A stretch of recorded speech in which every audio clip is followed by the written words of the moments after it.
Come to order. All rise and salute the flag. I pledge allegiance to the flag of the United States of America and to the republic for which it stands, one nation, under God, indivisible, with liberty and justice for all. Please remain standing for a moment of silence in honor of our veterans, servicemen and women, and those who have given the ultimate sacrifice.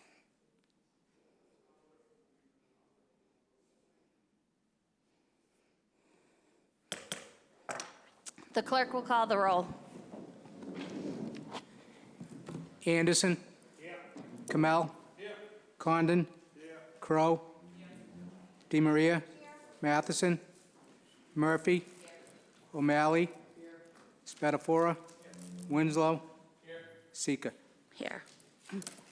Under the provisions of the open meeting law, for those of you in attendance, please be informed that MATV, along with Prisco Tamaro, John Mayara, and Samantha D'Orazio, will be recording portions of this meeting.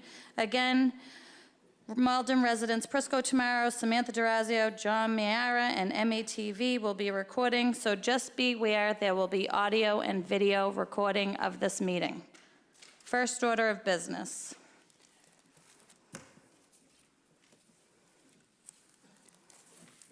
Chief Mullis will appear before the City Council to discuss police matters.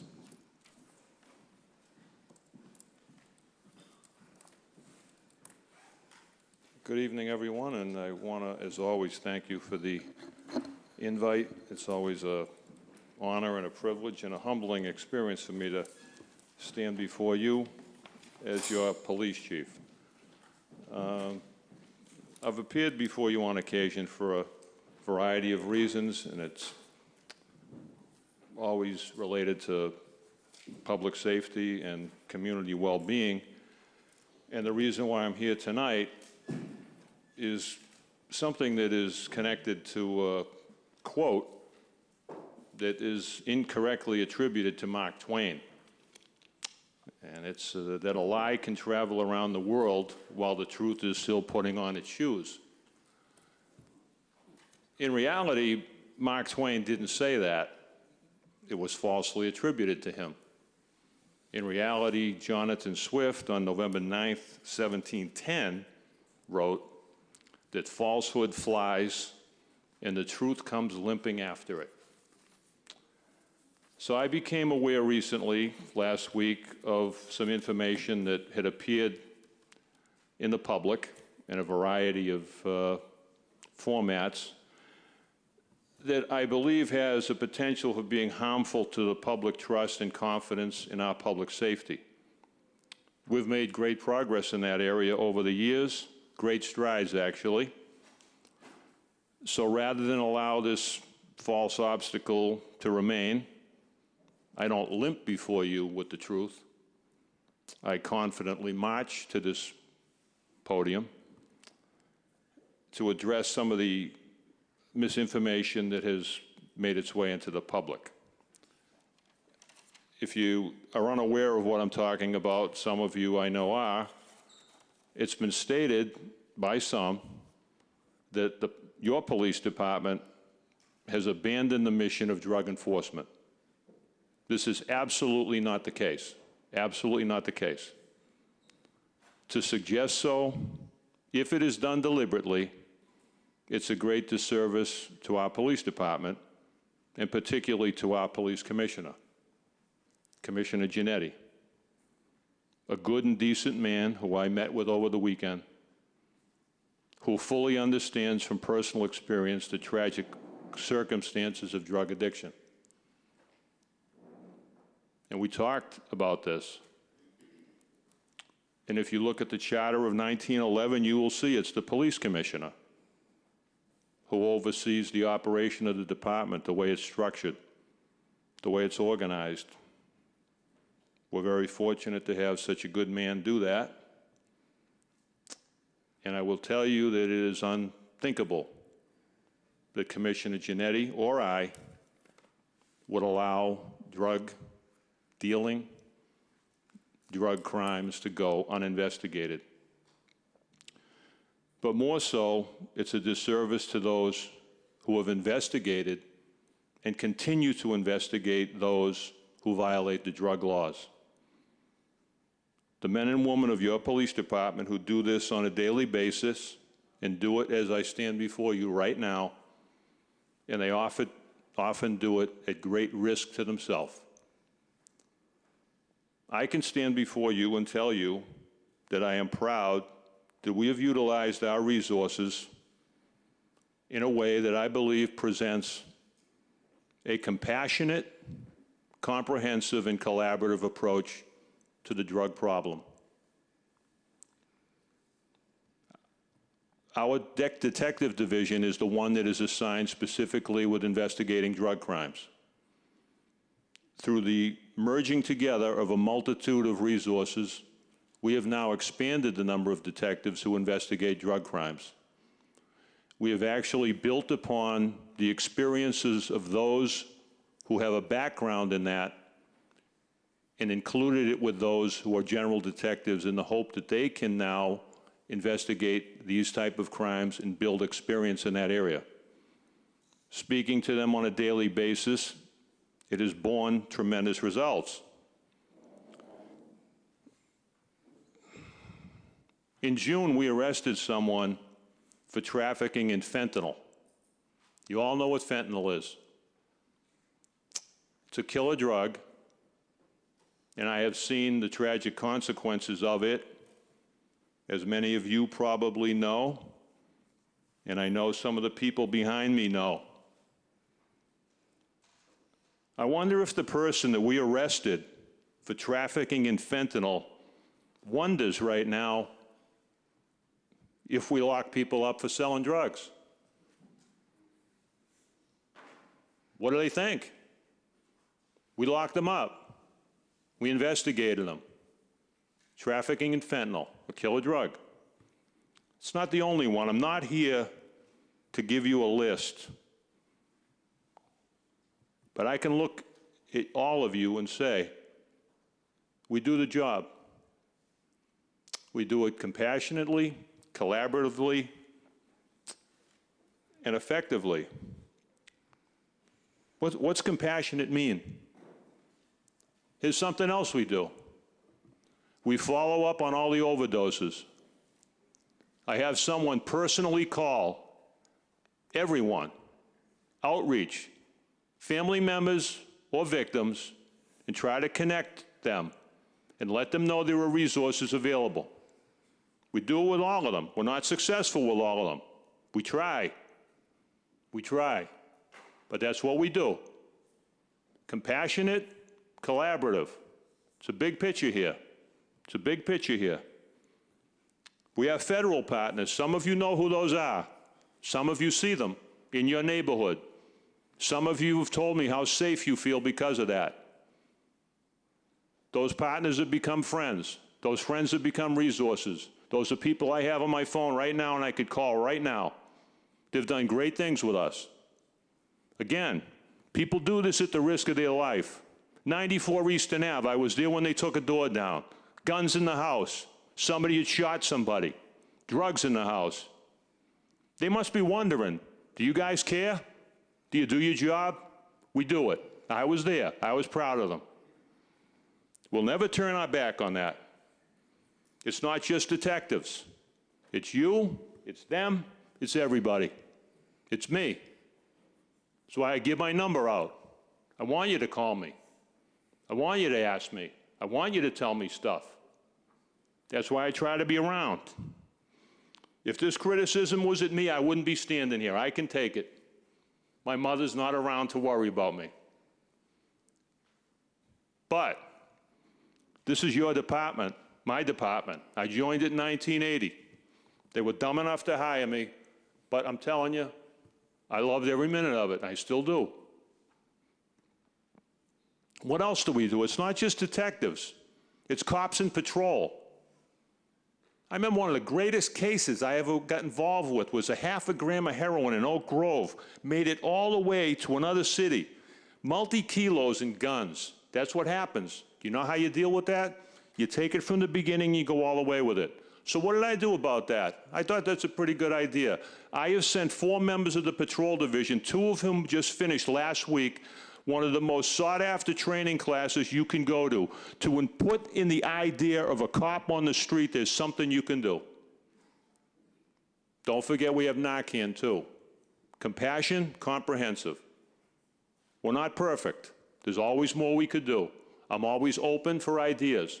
I'm always willing to listen. A lot of resources out there. Again, I don't have all the answers. I don't have all the answers, and I never will. The day I think I do, that's when I'll know I don't. But I just wanted to come here and let you know, and let the people know, that if you need us, call us. We're always going to be there for you.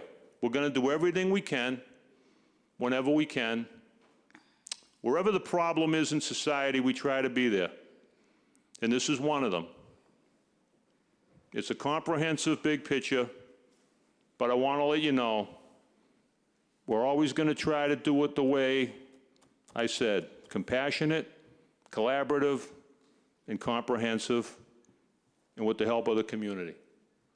So I just want to thank you for the time to come. I'm sorry if I took a little bit longer than you thought, but I really think it's important for people to know that nothing has really changed. Actually, you know, some things are supposed to change every now and then, because if you're not moving forward. You're not reevaluating. You're not looking at the big picture. You're not meeting people and listening to them. So we will always do our best for everybody that's out there and for the City Council, and I thank you for your time. And I think I'll go out and see if there's any crime I can solve. All right? Thank you, Chief.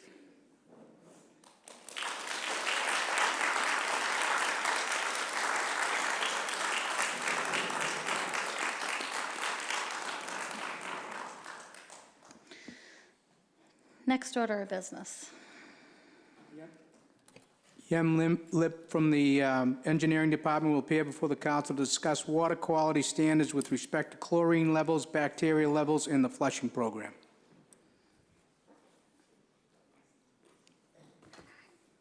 Good evening, Councilor.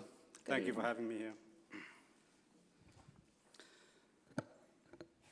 So I'm here to provide a status update regarding the water quality issues experienced by Ward 7 this past August. In a nutshell, the news is encouraging in that the immediate problem has been addressed by intensive flushing, and we are already in construction phase for the long-term solution to this recurring problem. As you may recall, Ward 7 last year tested low chlorine residual and tested positive for coliform bacteria in August of last year. So the word coliform and bacteria generally sounds ominous in the context of water supply, but I like to start by offering reassurance that coliform bacteria in and of itself is harmless bacteria and poses no threat to the public. Instead, the presence of coliform serves as a bacterial barometer of sorts. When chlorine residuals are low in the water supply, it is common for coliform level to be detectable. This then prompts action to increase chlorine to levels adequate to prevent all bacterial growth. So, obvious question most people want to know is, how does this happen? The answer is it's a function of several factors.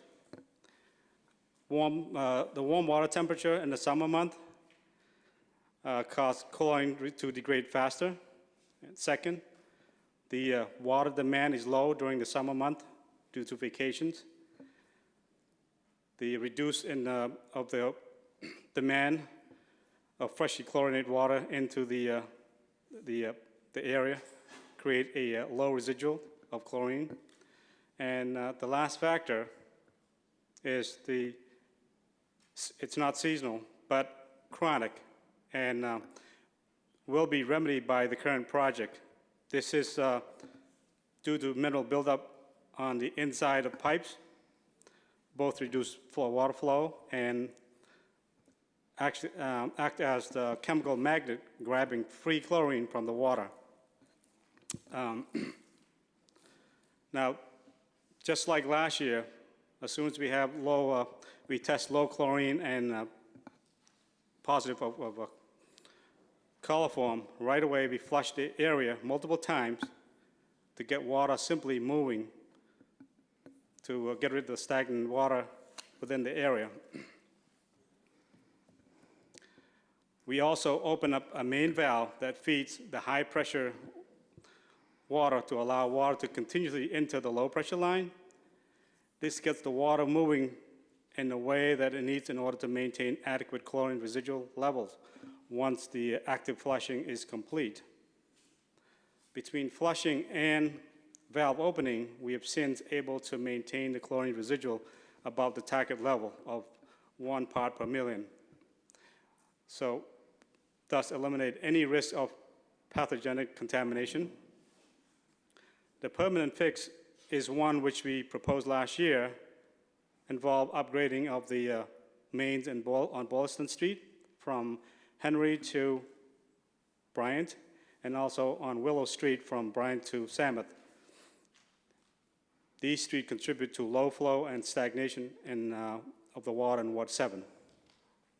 And construction is currently underway to replace these 2 water mains. We have employed Tough Construction to complete the work and expect the work to be complete by end of November of this year. A little bit about flushing. I also want to point out that the city will need to begin systematic and thorough flushing program. This can only be done if we know that all our gate valves are working properly. Mayor have tasked me to look into putting together a 2-year program where we can identify all the bad valves which need to be replaced, and at the same time, we'll be flushing the water main at the same time. I'd like to hand out one of the picture of one of the pipe that we uncover this summer.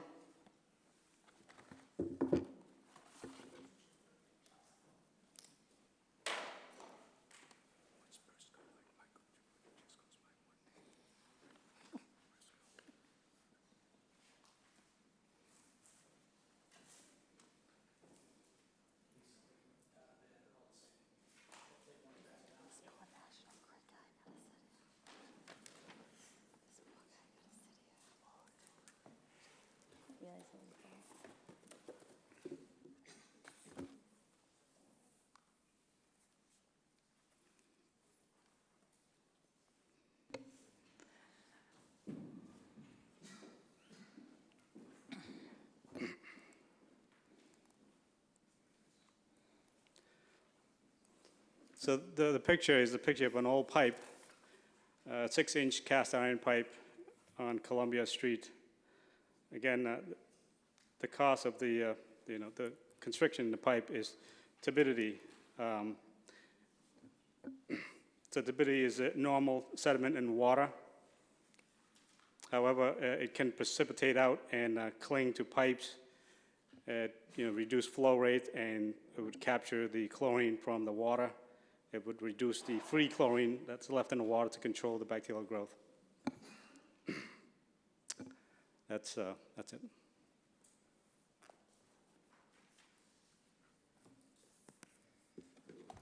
You good? Yes. Hold on one second. Councilor Anderson. Yes, thank you. Mr. Lipp, certainly thank you for the work that you did down on Boylston Street, and this summer we certainly had a lot of flushing. I know the engineers are down there. They've been replacing the pipes, and that will resolve the issue there.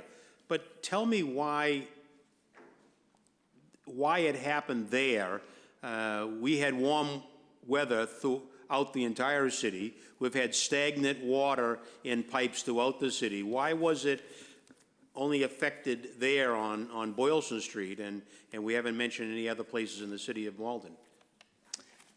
So let me ask that question differently. Were there other places in the city of Malden where we had similar situation? Not this year, but Not this year. But we do have throughout the year, we have a graph of the chlorine residual for, we test 18 sites every week on right. Monday. And, we And do I compile- understand that this was that there was a new testing site in that area that was just installed, the testing site over on Samet Street? Was that a new testing site that was put in? It's not new, but it's external. External? External. It's really to eliminate any possible contamination from inside plumbing. It's an external station where you can tap right off from the main. Okay, so we weren't like Flint, Michigan, is that? No, this is not. It was not that, okay. Well, it certainly was a scare to people who were in the area, wondering just how serious it was. So you're saying that while there was, what's the term you used, turbidity and stagnant water, you're saying it wasn't harmful to the health? No, it's not. But again, the sample that we take, 18 samples every month, every week, I'm sorry, that's to gauge, the water in the city. And as soon as we see a low residual in the chlorine, that's an indication we got to go and flush that whole area. So we can expect other sites to be replaced and repaired. These pipes are all around the same age, so there'll be other locations that will continue. And I assume then that as you find those, you will be doing the repairs as you are there on Boylston Street. We do have quite a bit of backlog of old pipes in the city. Thank you very much. Thank you. And appreciate all the work that you've done. Thank you. Thank you. Councilor Matheson, Matheson, sorry. Yes? Yes. Okay.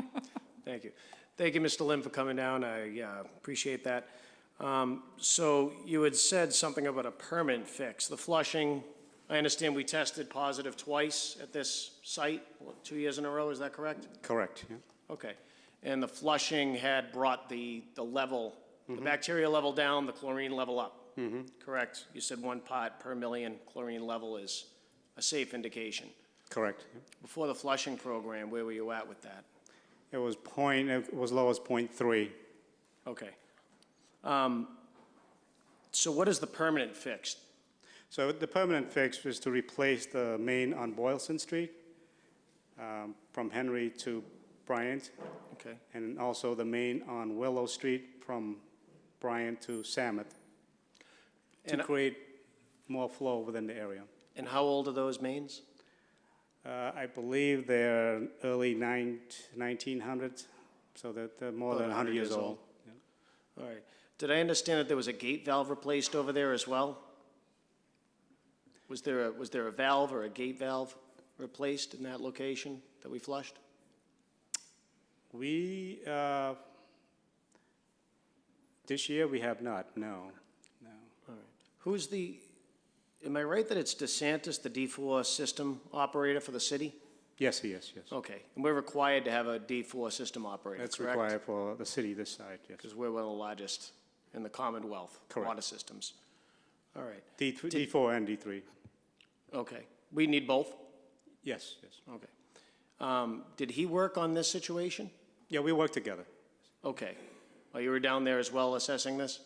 We worked together, and as soon as there was a problem, I brought him in, and we look at the area that need to be flushed. We identify the gates that need to be, exercised and turned, and I was there that night with the crew and him. All right. Does he know more about this situation than you do, being the D4 system operator? In some way, on the ground, he may, but I mean, I like to think that there's areas that he doesn't know, then there's areas that I don't You know. complement each other. In the flushing program, how do you flush? How does the flushing process work? Just for my own edification. Do you open up the hydrants? How do you flush? So, in order to flush properly, you would need to isolate the section, and you introduce high velocity through the pipe and move the water, from one side to the other. And you can only do that if we have. And you open it up on one end to go into the storm drain? Or what happens to the water? when you flush it? Yes, we would discharge the water to the storm drain. Okay. That's allowed. All right. Do you expect this to happen again next August? It happened in August 2 years in a row. Is this problem going to happen next August, or is that pipe going to be replaced? The permanent fix is happening right now and Okay. should be fixed. All right. All right, good. Thank you. Thank you. Thank you. Councilor Murphy. Thank you, Madam President. Mr. Lip, thank you for coming down. I just want to go back over something you said, because water is obviously essential, such essential element to all of us, and I think as, you know, Councilor Anderson said, people get nervous when they think something's wrong with it. And if I heard you correctly, I'd just like you to restate, either you'll correct me, because I did not hear you right, but if I did, I think it would be comforting to the people to restate this. Did I hear you say that the bacteria, was chloroform bacteria? Coliform. Coliform bacteria. The coliform bacteria is not harmful. Correct. But that is when you see a low chlorine level and that bacteria shows up, that's an indication before any other bad bacteria shows up that could be harmful, and you go right to work to flush it. That's correct. So therefore, even though we're hearing the word bacteria that you found it really is not harmful to the general public, and it gives you, those two factors gives you the indication that you need to immediately go rectify the situation to ensure that our water quality maintains its stability and we all can drink it. That's well said, yes. Okay, I think it's just important that people realize that, you know, it isn't a Flint, Michigan situation, that it certainly, you know, is something that with the 18 testing sites that you test every That's why week, we do this weekly. that you're on top of. So our health and safety is utmost in your mind. Okay, thank And, you. you know, flushing regularly helps, but at some point, we have to replace the pipe. Yeah, absolutely. And I think we're all trying to get that done as fast as we can. So thank you. I just, as I said, wanted to make sure that that point came across clearly to the public. Thank you. Thank you. Councilor Di Maria. Thank you, Madam President, and thank you, Director Lip, for coming in front of us to explain that this evening. Could you just help me understand, when you say testing and you do it weekly, how do you do that? Is it on site? Or So we have 18 sites, and, you know, we would go to the site 15, the one that failed. We would go to the tap, and we would collect the sample in the bottle, and we test temperature, we test chlorine right at the site, and then we take the sample to the MWRA lab. They have the lab that would provide free service for the city, and would come back the next day, whether it's positive for bacteria or not. So, and you do that every week for 15 sites? Is that what you're saying? Every week, correct. So Okay. we're required to do 70 samples for a city this size Okay, per month. So 18 a week. okay, that's great. And so this is the only one that's come up in August? The past 2 years. 2 correct. years. And we had random ones where it could, you know, when you test positive for bacteria, Mm-hmm. it could be a combination of, you know, the handling. It could be a combination of the lab itself. Mm-hmm. So the second test kind of proves that it's not the handling, it is in the water. Okay, and so the process of sharing that information is on Facebook, on our city website? MWRA has a website that has the data for everything all the way. I'm not sure how many years, but definitely the last 4 or 5 years. Okay, so our residents are aware of it. I It's- think it's that's my point. public information. Okay, right. and I'm very happy that you and the mayor are working on a 2-year program to replace these valves. I think that's great, so, thank you. Thank you. Thank you. Councilor O'Malley. Hello, Mr. Yip. Thank you for coming, Yip, for coming down and telling us about this.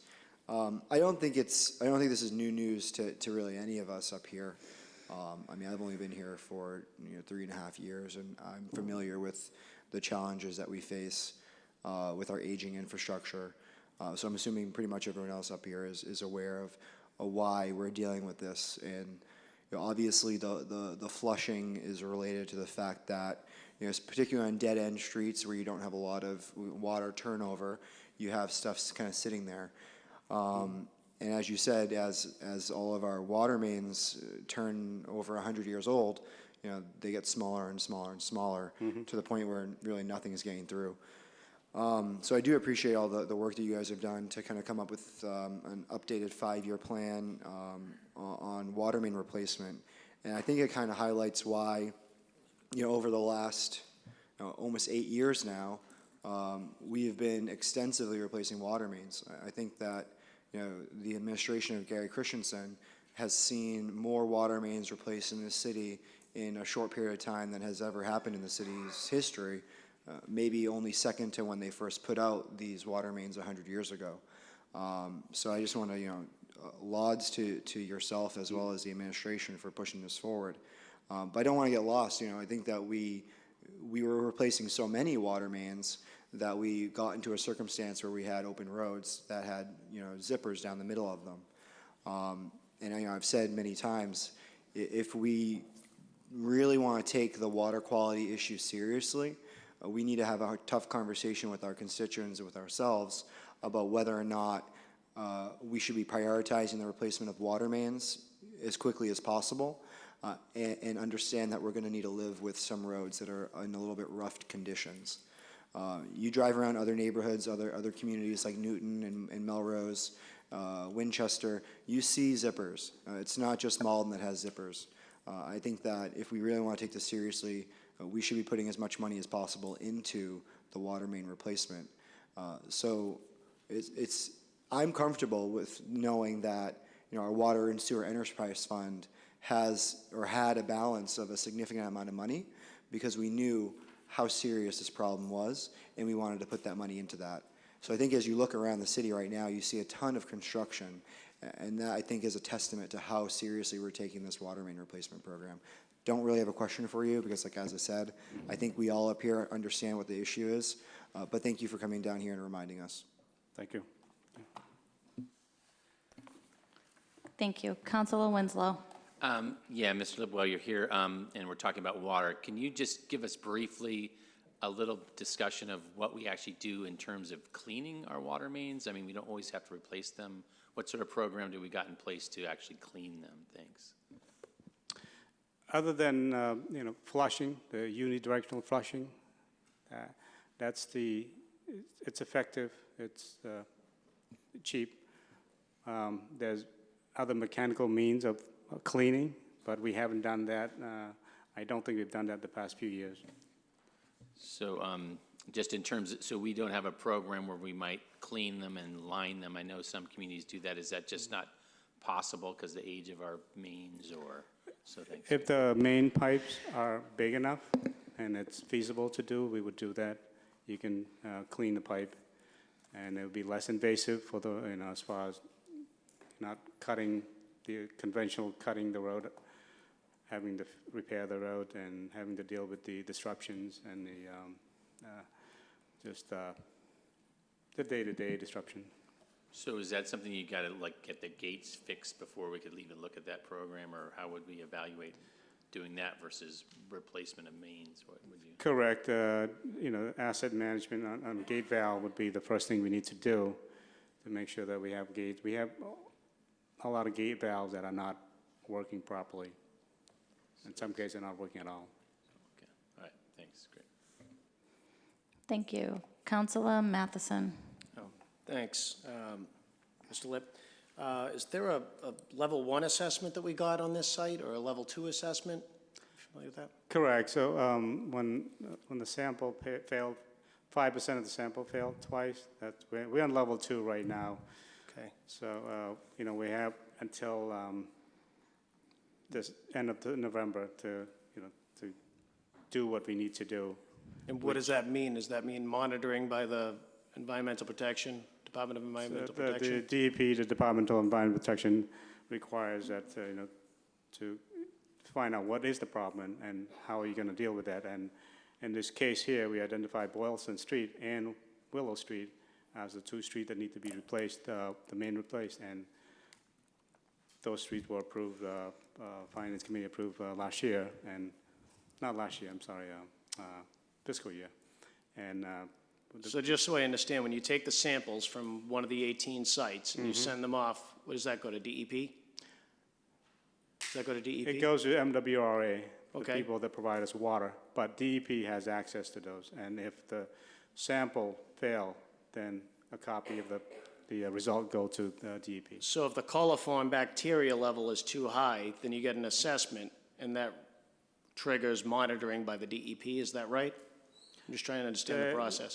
So, yes, and they haven't closed the case yet until we When you complete- replace the main, Right. when do they close the case? After you have a series of positive results? How does that work? They will close it after the end of November, once we complete the project. The water main replacement project? Correct. Okay, good. Well, I'm glad to hear that. Thank you very much for your time. Thank you. Thank you, Director Yant. Thank you. Have a nice night. Thank you. Next order of business. Public comment. Okay, we have 9 people speaking for public comment. Please do not think that we are rude, but you have a 2-minute limit, a 2-minute minimum. We are going to have a time clock. Maximum or minimum? Maximum, sorry. Thank you. I'm exhausted. It's been a long day. Okay, so the first speaker is going to be Karen Cologne Hayes. Come on up to the podium. Karen's actually going to be speaking on 2 separate topics, so do you want me to stop after 2, or do you want to just... No, I'll go right on, and I For the 4. probably, I speak fast. I might Okay. get it in under 2 minutes. Okay. Okay, so I'm Karen Cologne Hayes from 105 Wyoming Avenue. Good evening. Tonight, I am speaking in support of Councilor DeMaria's and Councilor Kamel's resolve to provide real-time translation to city-sponsored events, most especially, but not limited to, council meetings. I would also like to see the school committee meetings added in the near future. Real-time translation, as well as written translation of documents, is a great way to ensure an accurate understanding of what you're trying to convey, reduces miscommunication while increasing participation in local government. It makes sense to start small to ensure success, and since 25 to 30% self-report as Asian in Malden, the majority of our non-English speakers speak Mandarin, Cantonese, and Vietnamese. It is the perfect group to begin implementation of this service. My hope is that we can expand to integrate other non-English speaking groups and people using American Sign Language, as this will only make for a better and more inclusive city. I would also like to speak in support of moving forward with plans for a recovery center in Malden. I'm not going to speak on all the inaccuracies of information because members of Malden Overcoming Addiction and Paul Hammersley have been doing a great job getting the truth and facts out to the public. I want to remind people that recovery centers are not just providing services for treatment. They also provide much-needed support and guidance to family members who need help as much as the person seeking recovery. I would also like to address a few points I have heard and read in articles of late. Malden does more than most. This is simply not true. Malden is definitely getting better at providing services, but let's remember most of this has been done recently because of the advocacy of Malden Overcoming Addiction, along with the mayor and state reps. If you look around our surrounding areas, we're certainly not doing more than most. Why can't we just take care of our own? I admit at first this might seem like a reasonable idea. However, anyone who has ever tried to get treatment for themselves or a family member, no, it just doesn't work like that. Those who know are all too familiar with the answer, we have no beds available. You hang up and you try desperately to call around before the person you are working with either changes their mind or gets frustrated and gives up. What if every city decided to put walls up around their treatment resources and centers? What would our options be? Who would our partners be? We should not be asking why Malden. We should be asking why not Malden. Thank you.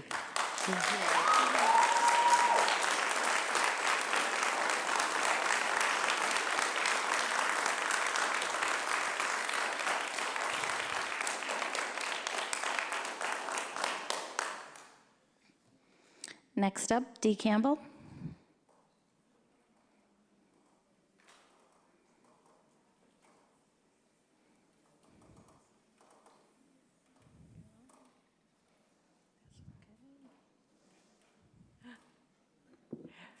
Good evening, Council President Sika and councilors. My name is Deirdre Campbell-Tompkins, 17 Chester Street, Ward 2. Thank you so much for this opportunity to speak to docket number 342.19. That is the resolution, and that is in an effort to increase participation of Malden's most diverse population groups in city government. So your vote to adopt this resolution will result in greater participation of Malden's residents in the life of the city and its government. Although efforts have been made by the city, as well as other non-governmental agencies, we know Chinese Culture Connection, Immigrant Learning Center, et cetera, and the press, it is absolutely crucial to provide translation to those members of Malden who define themselves as Asians, the largest group of non-English speaking residents who make up 25% of Malden's population. It is time to take it to the next step. We look to your leadership to take a stand, and because it's the right thing to do. So in adopting this resolution, you and this council alone have the ability to render explicit affirmation, set the tone for inclusion, and create opportunities for greater civil engagement, or civic engagement, I should say. 20 seconds, Dee. Okay. So the wonderful work of many Malden organizations promoting cross-cultural communication and learning will continue, but we need you to vote yes and prepare our city for a transformative 2020.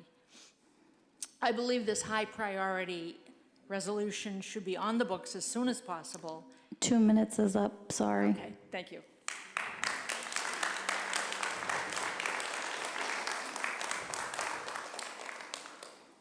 Next speaker, Warren Lynch.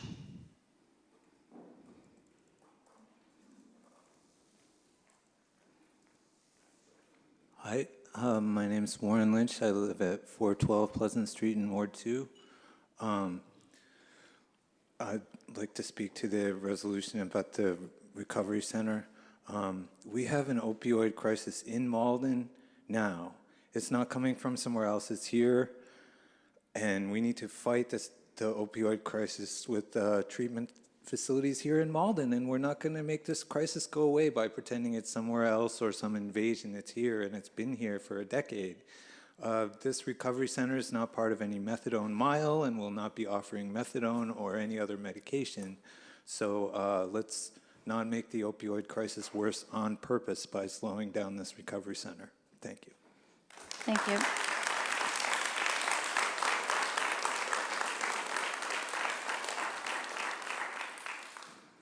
Maureen Jones.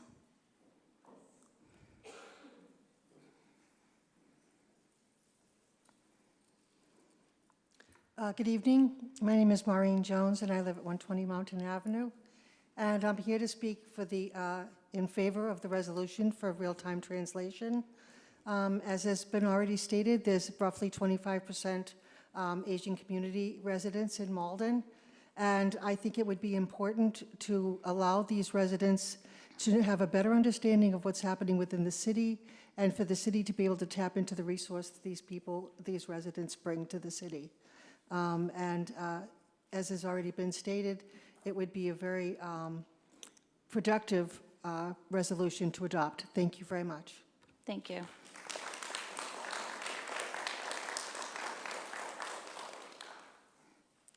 Ruthie Poole.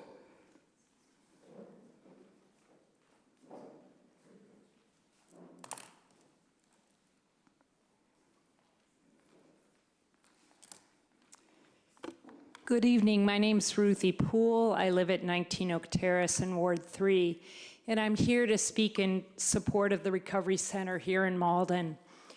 I was so distressed when I heard about the myths and rumors about this center.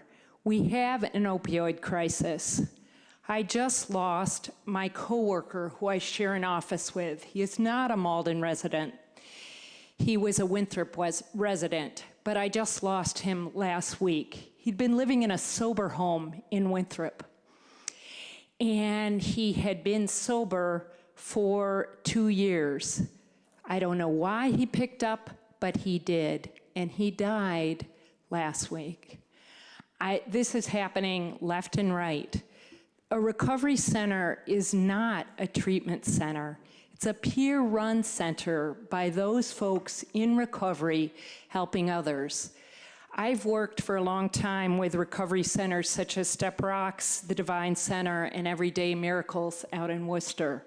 I've worked in the mental health recovery movement, and many people in the mental health recovery movement, I'm a certified peer specialist, are also recovery coaches.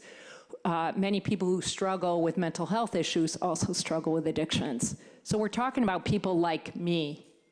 So we're not talking about strangers. We're talking about folks who've lived in Malden for many years. And so please dispel those myths. I applaud Malden Overcoming Addictions. It's a wonderful organization, and I'm so proud to have Paul on the staff of the City of Malden, and you should be as proud as I am. Thank you. Thank you.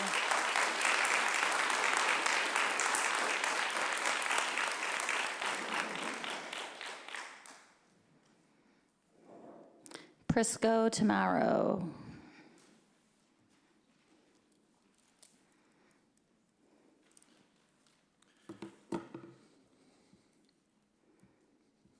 How you doing? Prisco Tamaro, 56 Pine Street.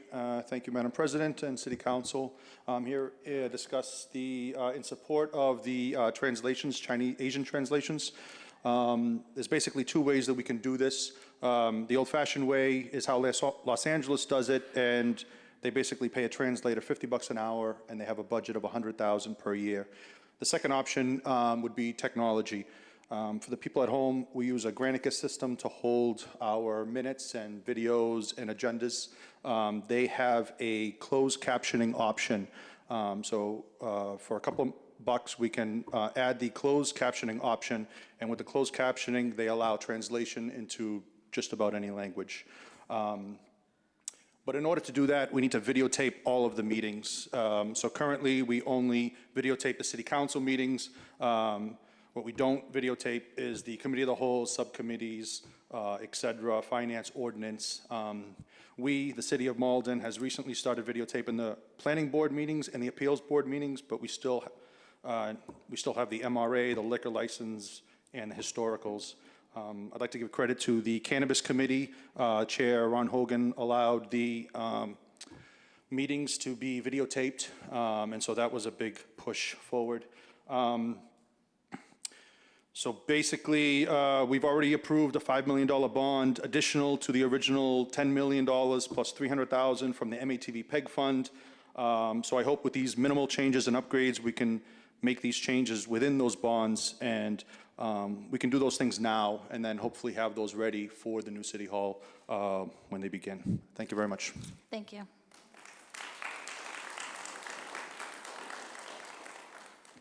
John Cagno.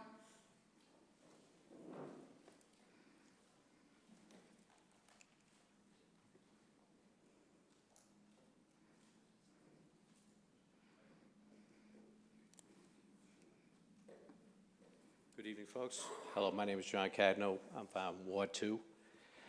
I'm here to support the Recovery Center, the proposed Recovery Center, the MOA, the Malden Police, and Paul Hammersley for the work that they've done individually and collaboratively to fight addiction in this city and beyond.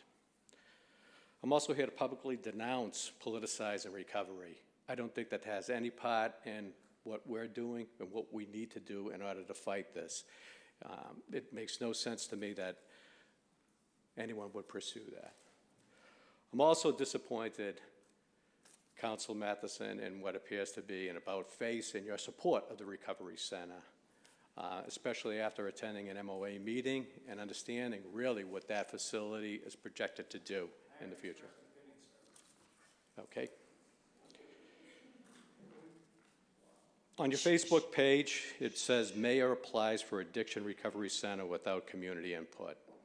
Malden City is not sponsoring that. That is an MOA project that is not funded by the city. So that's incorrect. I just want to clear up some things that may be inconsistent and can be perceived erroneously by folks. For Fox News or anyone else to draw a comparison between a methadone clinic and a recovery center is also incorrect. It's irresponsible, and it's nothing short of sensationalism. So we face an epidemic that has directly and indirectly touched everyone here today. Coaching and counseling are effective approaches to helping those who seek help. 20 seconds. Accessibility is key to providing that assistance. I am fiercely proud of my city, especially so because we are an inclusive community. Let's keep it that way. Thank you. Thank you.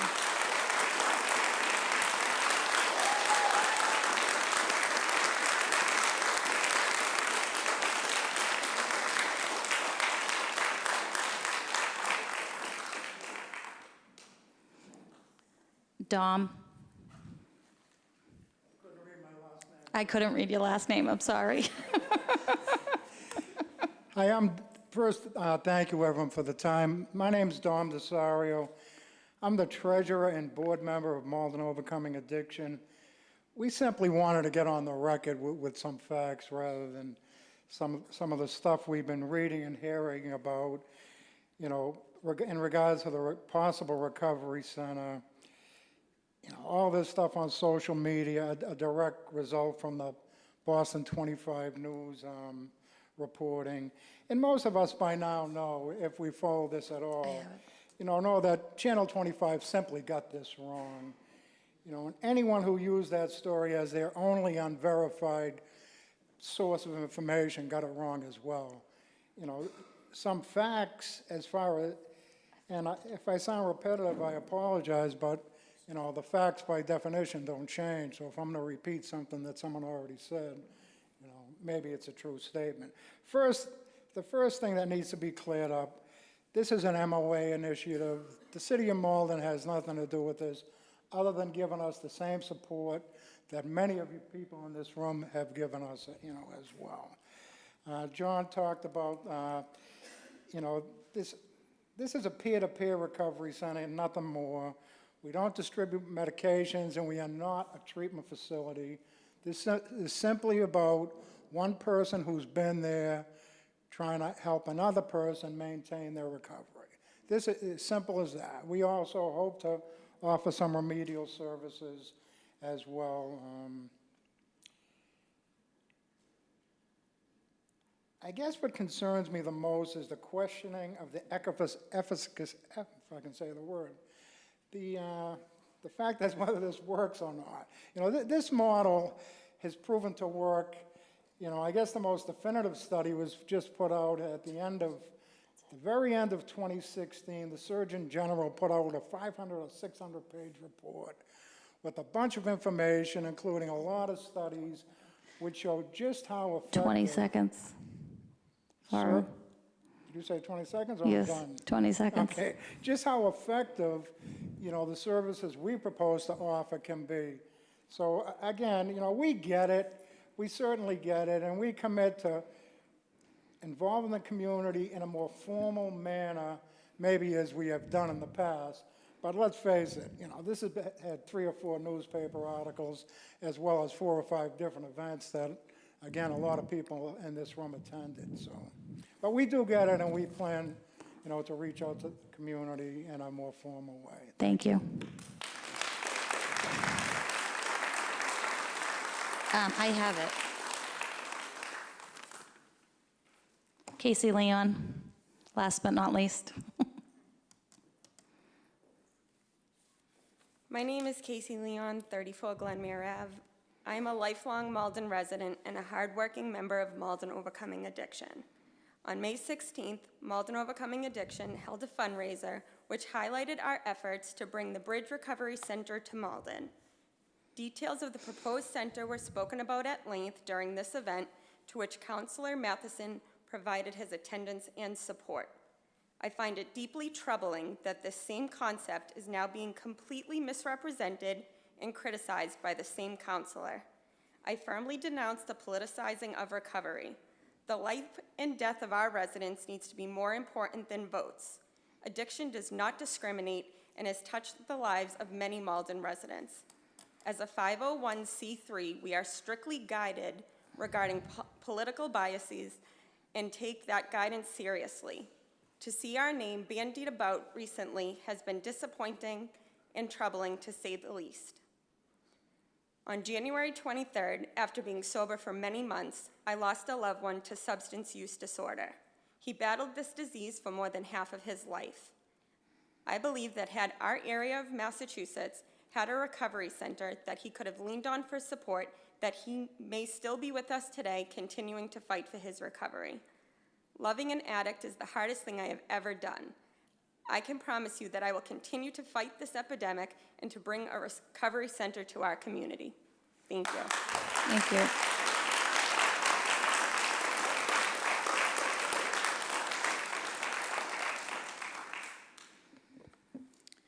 Next order of business. Approval of the minutes of the meeting of the City Council of September 3rd, 2019.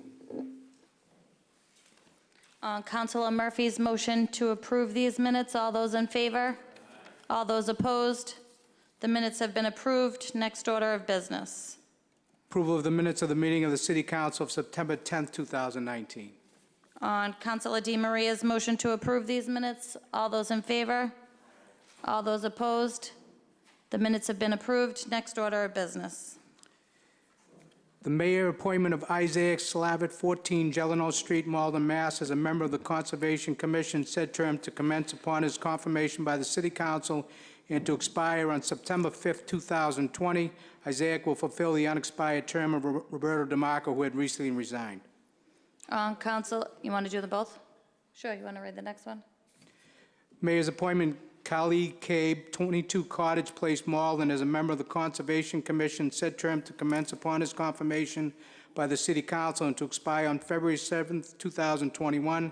Kali will fulfill the unexpired term of Victoria Parsons, who was relocated out of the city. On Councilor Crow's motion to refer the appointments to personnel and appointments, all those in favor? All those opposed? The appointments have been referred. Next order of business.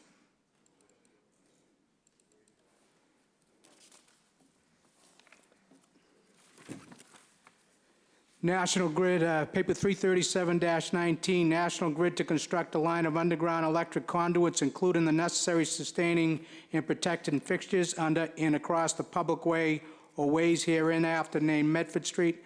National Grid to install 4-5, I guess it's inches, ducts, a length of 65 feet, to conduct 2 existing manholes, A609 and A647, in the intersection of Canal and Medford Street. Oh, hold on one second. Go ahead, your mic's on now. State your name and address for the record. John Jankowski, 170 Medford Street in Malden, Mass. I'm representing National Grid, and we would like to install PVC ducts across about 65 feet of Canal and Medford Street to existing poles to upgrade the service to 170 Medford Street in Malden. If you have any questions or concerns, I'll be happy to answer them. Councilor Winslow. When are you scheduling the work?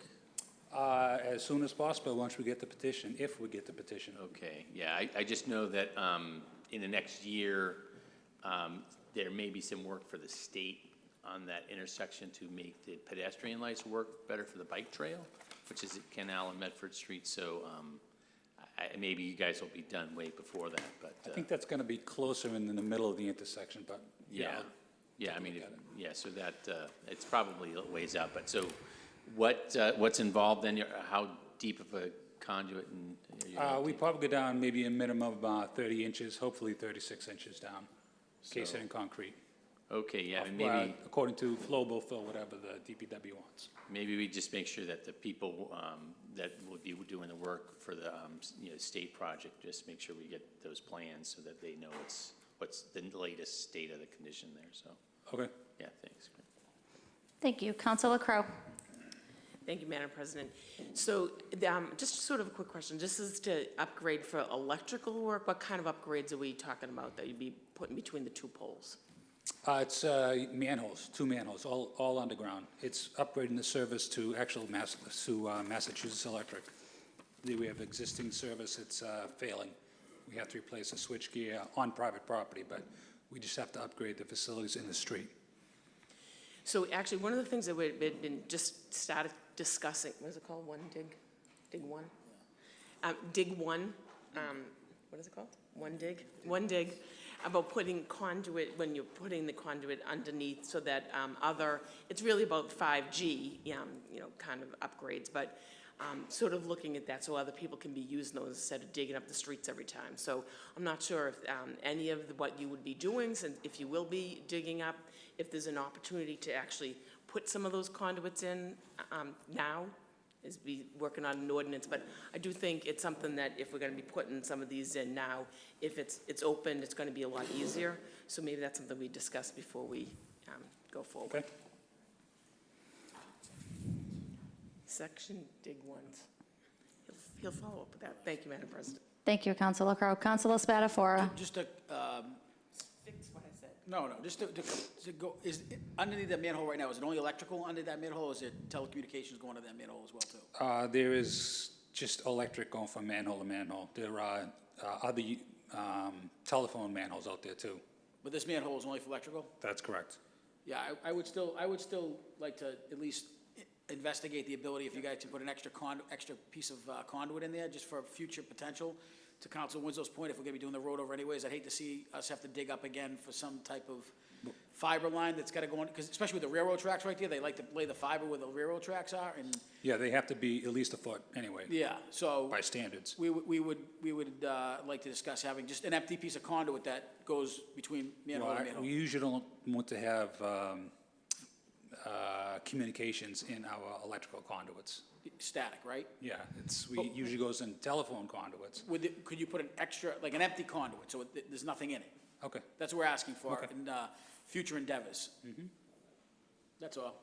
And I'll leave it up to the council to kind of get approval. Thank you. God bless you. Thank you. Okay. So I'm going to Councilor Spatafora, did you want to talk again? No. Okay. I declare the public hearings open. Anyone wishing to speak in favor of these petitions, please come forward and state your name and address for the record. Anyone else wishing to speak in favor?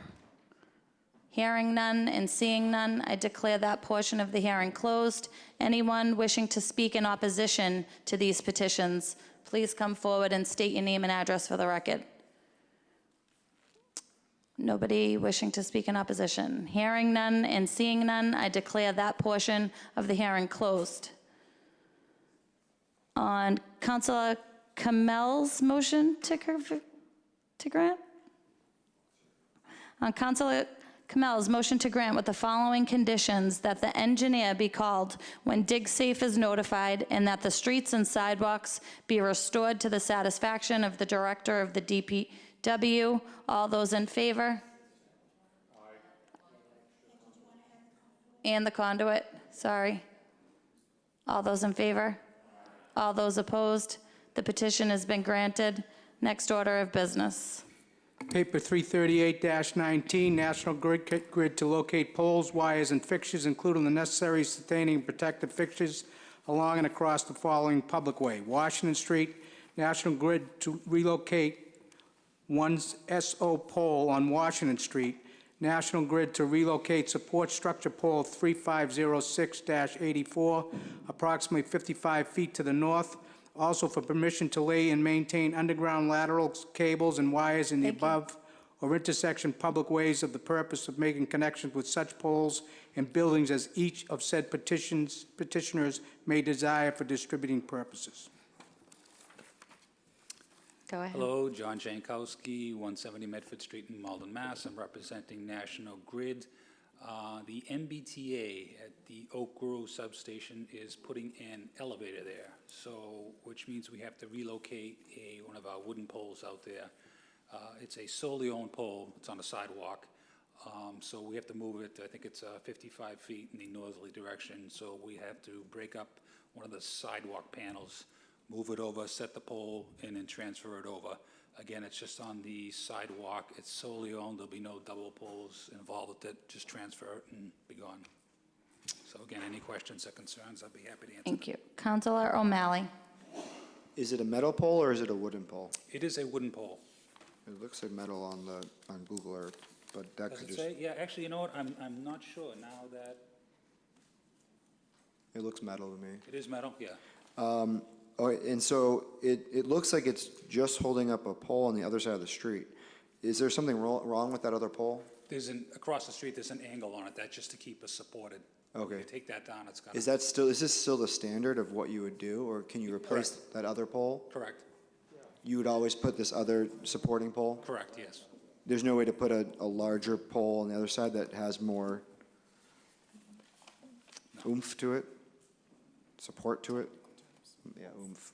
No, no way? Okay. The only reason I'm concerned is that it seems like the sidewalk gets a lot smaller, but I'm not opposed to it if that's what you need to do to keep the poles up, so be it. It does get smaller, but not... Those should be clearance. Yeah. Understood. Thank you. Thank you. Councilor DiMaria. Thank you, Madam President. My question to you is, how long is this process going to take? We have oodles of residents that take our train in Oak Grove, and how long is this inconvenience going to be for them? Probably going to be a day to set the pole, and then another day, probably just a half a day just to transfer it. Probably just setting the pole is the biggest thing. Any way you can do it on a weekend? I'd have to speak to the foreman. Just a thought. There's less commuters on those days. Maybe you can look into that. Okay. Thank you.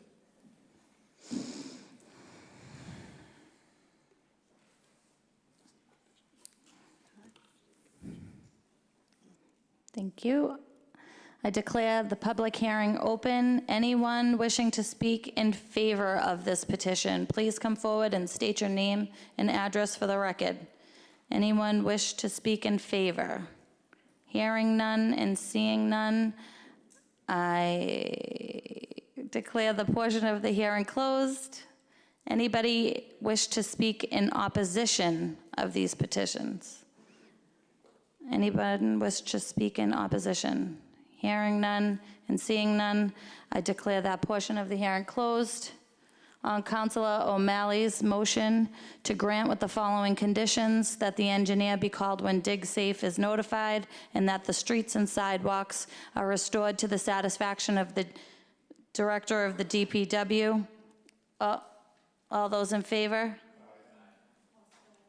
And the possibility of doing it on the weekend? I will ask. Okay. All those in favor?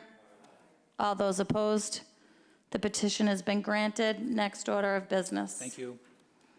Paper 339-19, extended hours, Bodeborg, Boston, LLC, 90 Pleasant Street, October 18th, October 25th, and November 15th from 12 a.m. to 4 a.m. On Councilor Murphy's motion to refer the matter to license, all those in favor? Oh, Councilor O'Malley, sorry. I was just going to ask the chair of license. We usually do this every year. I wasn't sure if we would be comfortable passing it on the floor. Hold on, Councilor Murphy. Understood. We can. I have no opposition to sending it to license. Okay. On Councilor Murphy's motion to send the matter to license, all those in favor? All those opposed? The matter has been referred. Next order of business.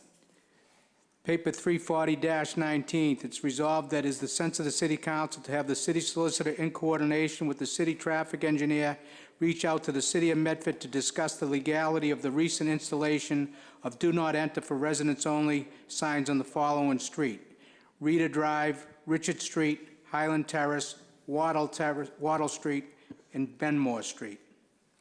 Councilor Spatafora for the resolve. Am I going? Thank you, Madam President. This was brought to me by a resident in Ward 3, a couple of residents actually. I believe probably less than 2 weeks ago on Upper Highland going towards the Flynn Rink. All those streets, if you're heading up towards Stoneham, on the left-hand side, I don't know if it's east or west, have all been changed to do not enters, residents only, I believe, between 7 and 10 a.m. That obviously would force a lot of that traffic coming from the more northern part of that neighborly town, such as probably Wakefield and Stoneham, that usually might take that right-hand turn now to come down towards the Rotary on the Fellsway. And I think the reason why they put that in, just talking to a couple city council members that I know, is their concern when they do the construction in Ward 3, that the traffic's gonna be backed up more than usually, which is, in the morning it is anyways. There was no communication sent to us, but more importantly, these signs are illegal. You cannot restrict access to residents. If you can only restrict access to everybody. You can't be in particular about it. So I reached out to a Ward 3 resident who's actually used to work for the Mass DOT, did some research. I reached out to the district office in Area 4, which is District 4, which is in Arlington, and they said the process is they cannot do what they're doing in Medford or any other city, because exactly what could be the problem is you create border wars. Like we could put it on Everett, you could do it all the bordering communities, and you'd have chaos. That's why the state has some control of these roads, regardless if they're private ways or not, because that was a question I had, because a couple of these are private ways. And the process they asked us to go through is first to try to work with that city that we have this issue with, and usually the District 4 person told me to send a letter through our legal department from our city solicitor to theirs. I talked to our city solicitor yesterday at length. She did leave a voicemail for the city solicitor in Medford, and I did ask her to send a written communication. If that does not work, then I can go to District 4 and ask them to take them down. Again, it's nothing, I don't want to create a war with Medford, but the same token is, it has a major influx on the traffic further down Highland Ave. And if we started doing something like this, it would create complete havoc on not only just the Fellsway border, but any border we have with the city. So I just ask the support and the resolve, and hopefully we can at least let Medford know the unhappiness with this, and maybe rectify it without any rivalries at the football game this Thanksgiving. Thank you, Madam President. Thank you. Councilor Kamel. Council Spatafora, thanks for your work on this. In the meantime, while we're still working it out, are those, if a motorist was to get ticketed for that, are those unenforceable tickets? Hold on. Go ahead. I don't think, the good news is I don't think the residents of Malden are going to go up that way, transverse up that way and take the left. Yeah. But if any residents who's listening that might be watching Malden XTV on Fios or something, it's unenforceable. That's part of the issue. You cannot enforce it. Right. They can make it a do not enter, but it's a do not enter for everybody. Okay. You just can't be restrictive. And it's also tied to a little more, I think it's Chapter 90 money. If a city takes Chapter 90 money, there's some... Well, yeah, we're all paying for those roads. Exactly right. We're all exactly paying for the streets, yeah. Thank you.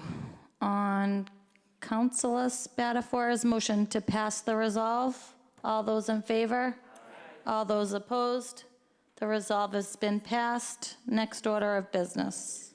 Paper 341-19, resolved that as the sense of the City Council that the city accept Chapter 90, Section 18B of the Massachusetts General Laws authorizing the establishment of speed safety zones. Councilor Winslow for the resolve. Yeah, this is somewhat related to a couple papers that Councilor Anderson and Councilor Khan and I passed on to the Traffic Commission last time, and I did ask Attorney Fallon to just check in to see whether the city had adopted this section, and as far as I know, we have not. So, so the purpose of this resolution is, I don't know if you noticed, like in Melrose and a few other towns, that they actually have safety zones around parks and other things. I know Malden, we've done some around like 630 Salem Street and 557 Pleasant Street. Those were done through home rule petitions, but this this section allows us to do it without having to go through a home rule petition if we adopt it.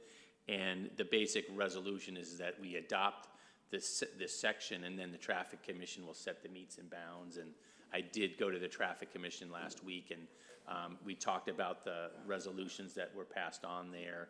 And the Traffic Commission just asked that the council adopt this so that then they will work and establish metes and bounds. And this will give it more expansion. Like I say, we can do it around more parks. We can do it to additional senior apartments or other places where there's a lot of pedestrians where we want to create safety zones. So this is just giving the city and then ultimately the Traffic Commission the authority to set metes and bounds of these 20-mile-an-hour safety zones around the city. So, thanks. Thank you. Councilor Anderson. Thank you, Madam President. Just to speak in support of this, obviously, there are places around our city that we need to be able to control and lower the speeding around the areas, as Councilor at-large has mentioned, you know, around our senior buildings, around our parks. It makes all the sense in the world that we pass this resolve so that we can handle these things locally as opposed to having to go beyond our own authority. So I would urge my colleagues to vote favorably on this petition. Thank you. Thank you. Councilor Spatafora. Thank you, Madam President. I fully support this. I think it's a great idea. I just have a couple questions. One is, I'm assuming signage is included in this resolve, right? That comes with the territory, Councilor? Councilor Winslow, 1 second. Go ahead. Like, once we establish it, then we don't have to put that in the resolve, right? It's Yeah, no, I mean, it would just go through the normal process Okay. of however we, work out with the Traffic Commission when they adopt an area of, how we have to work with them to get the resources, to get the signage and that type of thing, just as we've been working on other speed signs. But, now I know we're looking at one near Dever Park, and the question that comes up, where does it go? Where does it go, and should it say 25 miles an hour or 20 miles an hour? So this is the opportunity to have a lower speed limit, make it a little bit easier to enforce, and but we still, as counselors, have to work to make sure there's resources to put the signage up. And my second question is, I assume it might be a stupid question, but if there's a park near the school, would this extend it? Because you have the school zone now and the park zone. Some parks are either across the street. I know Council Camille has one. I believe Council Anderson has one, where you have the charter school and you have the park across the street. You have Trafton. There's a lot of areas where the school zone could go into the park zone, so we just extend it? I mean, is that how it works? Because I think technically, like around Trafton, it's not a school zone, even though the charter school kids are crossing the street all the time. So this the Traffic Commission, in passing this resolution, we basically give the authority to the Traffic Commission to set the metes and bounds, because that was one of the questions they had as we discussed, Bryant Street near Suffolk Manor and Lincoln Common and Dever Park. What's the extent of it? So they'll actually want to know, like, from the corner of, Fells Way to, 500 feet up, Malden Street or whatever, that they'll need that definition, so that way it can be signed and it be clear. But that would be the Traffic Commission's, in their approval of these, they'll set the metes and bounds and that type of thing. So Great idea. I fully support. Thank you, Madam President. Thank you. Councilor Matheson. Yeah, just a procedural question. Do we adopt a general law by resolve? Is that all that's necessary? I guess to the sponsor who spoke with the solicitor, a resolve, not an order? yeah, I believe that's all we need to do. I think we did that when we adopted the complete streets. Actually, when we adopted the lowering of the 25-mile-an-hour speed limit citywide, I think that's. Was it resolved? Okay.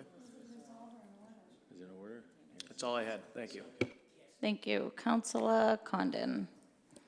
Thank you, Madam President. I'm in full support of this. I have several streets, Malden Street, Emerald Street, Charles Street.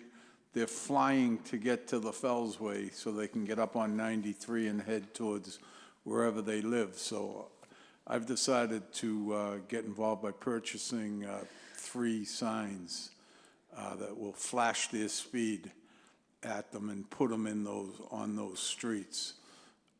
And also maybe put one between Highland Ave and Pearl Street on Charles Street, because they're just picking up speed there. And you have the school there also, but I think that's what ward funds are for. you know, and I think that hopefully will slow them down a bit. Thank you. Councilor Winslow. Yeah, I see Attorney Fallon is here. I don't know if she could clarify as to whether we should be doing this as an order or a resolution. Is it, just to make sure we got it in the right form? I apologize. There's no middle.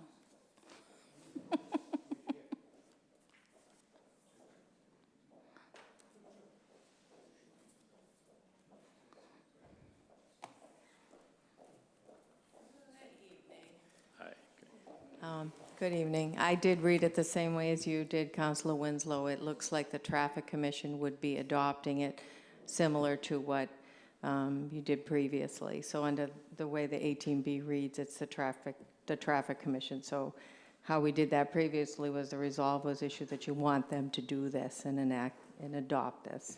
So, okay. So, all right, great. Thanks, great. Great. Thank you. On Councilor Winslow's motion to pass the resolve, all those in favor? Aye. All those opposed? The resolve has been passed. Next order of business. Resolved that it is the sense of the City Council to increase participation of Malden's most diverse population groups in the city government. The following resolution is proposed. Councilor Di Maria for the resolve. Thank you, Madam President. And first and foremost, I want to thank all the eloquent speakers that came out tonight in support of this. This is a community-grown resolve, and I give homage to D. Campbell Tompkins for bringing this to me and Councilor Kamel. And I think what I'd like to start with is just imagine that you have to vote, you're from another country, the language that you speak is on the ballot. It is in Chinese. So you have the ability to put in office leaders that are going to run your city. But then when you go to a council meeting, there is no language. There is nothing that you understand. How can you possibly understand what you're doing and vote? I think somewhere along the way, there are people that are influencers, and what they do is they influence a community of 19.1% plus of Asian people in Malden, and they say, don't worry about it, just vote for this person, just vote for this person. And I don't think that's right, as we've heard from our community, and I don't think any of us think that's right. So this is, while some say we're isolating the Asian community and we're forgetting our other residents, I think this is a really good start. And in your packet, there was great work done by our Malden Redevelopment, Alex Pratt, which actually gives amazing stats on, you know, Spanish speaking, European language speaking, French, Creole, Haitian, etc. And clearly, Malden residents are the highest. So it is a resolve. I know that what I would like to do is identify a resolve as a resolve, but so we need to identify funding for this. There are two ways to fund this. One is technology, which is exorbitant, and one would be people to come and translate. There's a lot of how do you do it, how much does it cost? So I think there's work to be done with this resolve. I did take a moment to call a few communities this week.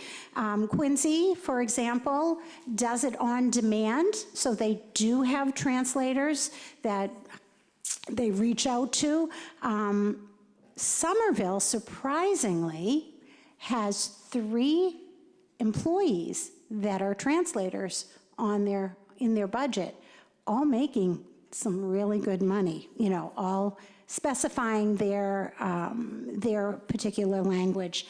Malden does reach out to a company called Bay State Interpreters Services, so they are somewhat doing this, but I do think we need to really nail this down Again, imagine voting and not knowing what you're voting for. So I really urge counselors to support this evening, whether you want to put it into a committee or you want to just pass it on the floor as a resolve, then possibly move forward with a discussion with the mayor to see how we are going to fund this. So co-sponsor might want to say something? Yes. Thank you. Thank you. Councilor Camille. Thank you. Thank you, Councilor DiMaria, for co-sponsoring this. This is very important. So it goes beyond just voting. You know, even residents who can't yet vote in our community are still very much part of our community, are very much impacted by what we do as a city council. Also should be included and welcomed in our community meetings when we're talking about how we're going to move forward with, you know, whether it be trash, whether we're talking about a park redesign. I think all of us have made some great strides lately to get the community more involved in our strategic plans.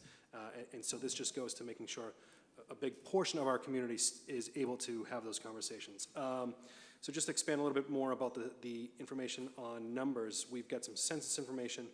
Basically, 7% of Malden's residents speak an Asian Pacific Island language. Doesn't break it down, unfortunately, and are not proficient in English. So that's the biggest, one biggest chunk. If you compare that to, say, Spanish, there's a lot of Spanish speakers, but only 1% of the population speak Spanish but don't speak English well. So the people who speak Spanish also speak English and are able to use it. So that's why we zeroed in on this. And I would like to just say what I would suggest the next steps would be working with, I would like to keep working with this with Councilor DiMaria. I would suggest we work with the council president and the city clerk, because you'd be very affected by this, and somebody from the mayor's office. I'm very interested in what Mr. Tamaro said earlier about Granicus and enabling those closed captions. That would be a great start. But obviously we have some kind of strategic plan here. This is just resolved. We want to make sure everybody's on the same page with this as we move forward and identify a strategy and what kind of costs we need to do. And what else was I going to say? That is it. Thank you. Thank you. Councilor O'Malley. Thank you, Madam President. And I'd like to thank the sponsors for bringing this forward. I once went to an organization, I can't remember the exact name of it, but one of the things that they were focusing on was language access. And the quote that they said was that language access should be as inherent as turning the lights on. So when you build a new building, you put in a lighting system because you want to turn the lights on, because you need to be able to see inside that building. And if you want to have a democratic republic where people engage, you need to be able to understand what's going on. And when you look at the low voter turnout that we have, the low voter participation and just civic engagement, I think we're seeing the beginnings of much more participation. I think something like this is a no-brainer. I do think that there are financial implications, as was indicated, so we do need to figure that out. You also mentioned all of the other languages that may benefit, but maybe, like we said, how do you eat an elephant? One bite at a time. So I'm fully in support of this. One of the things I would say is maybe this should go to public engagement just to kind of get people's feedback, see what's going on out there in the community.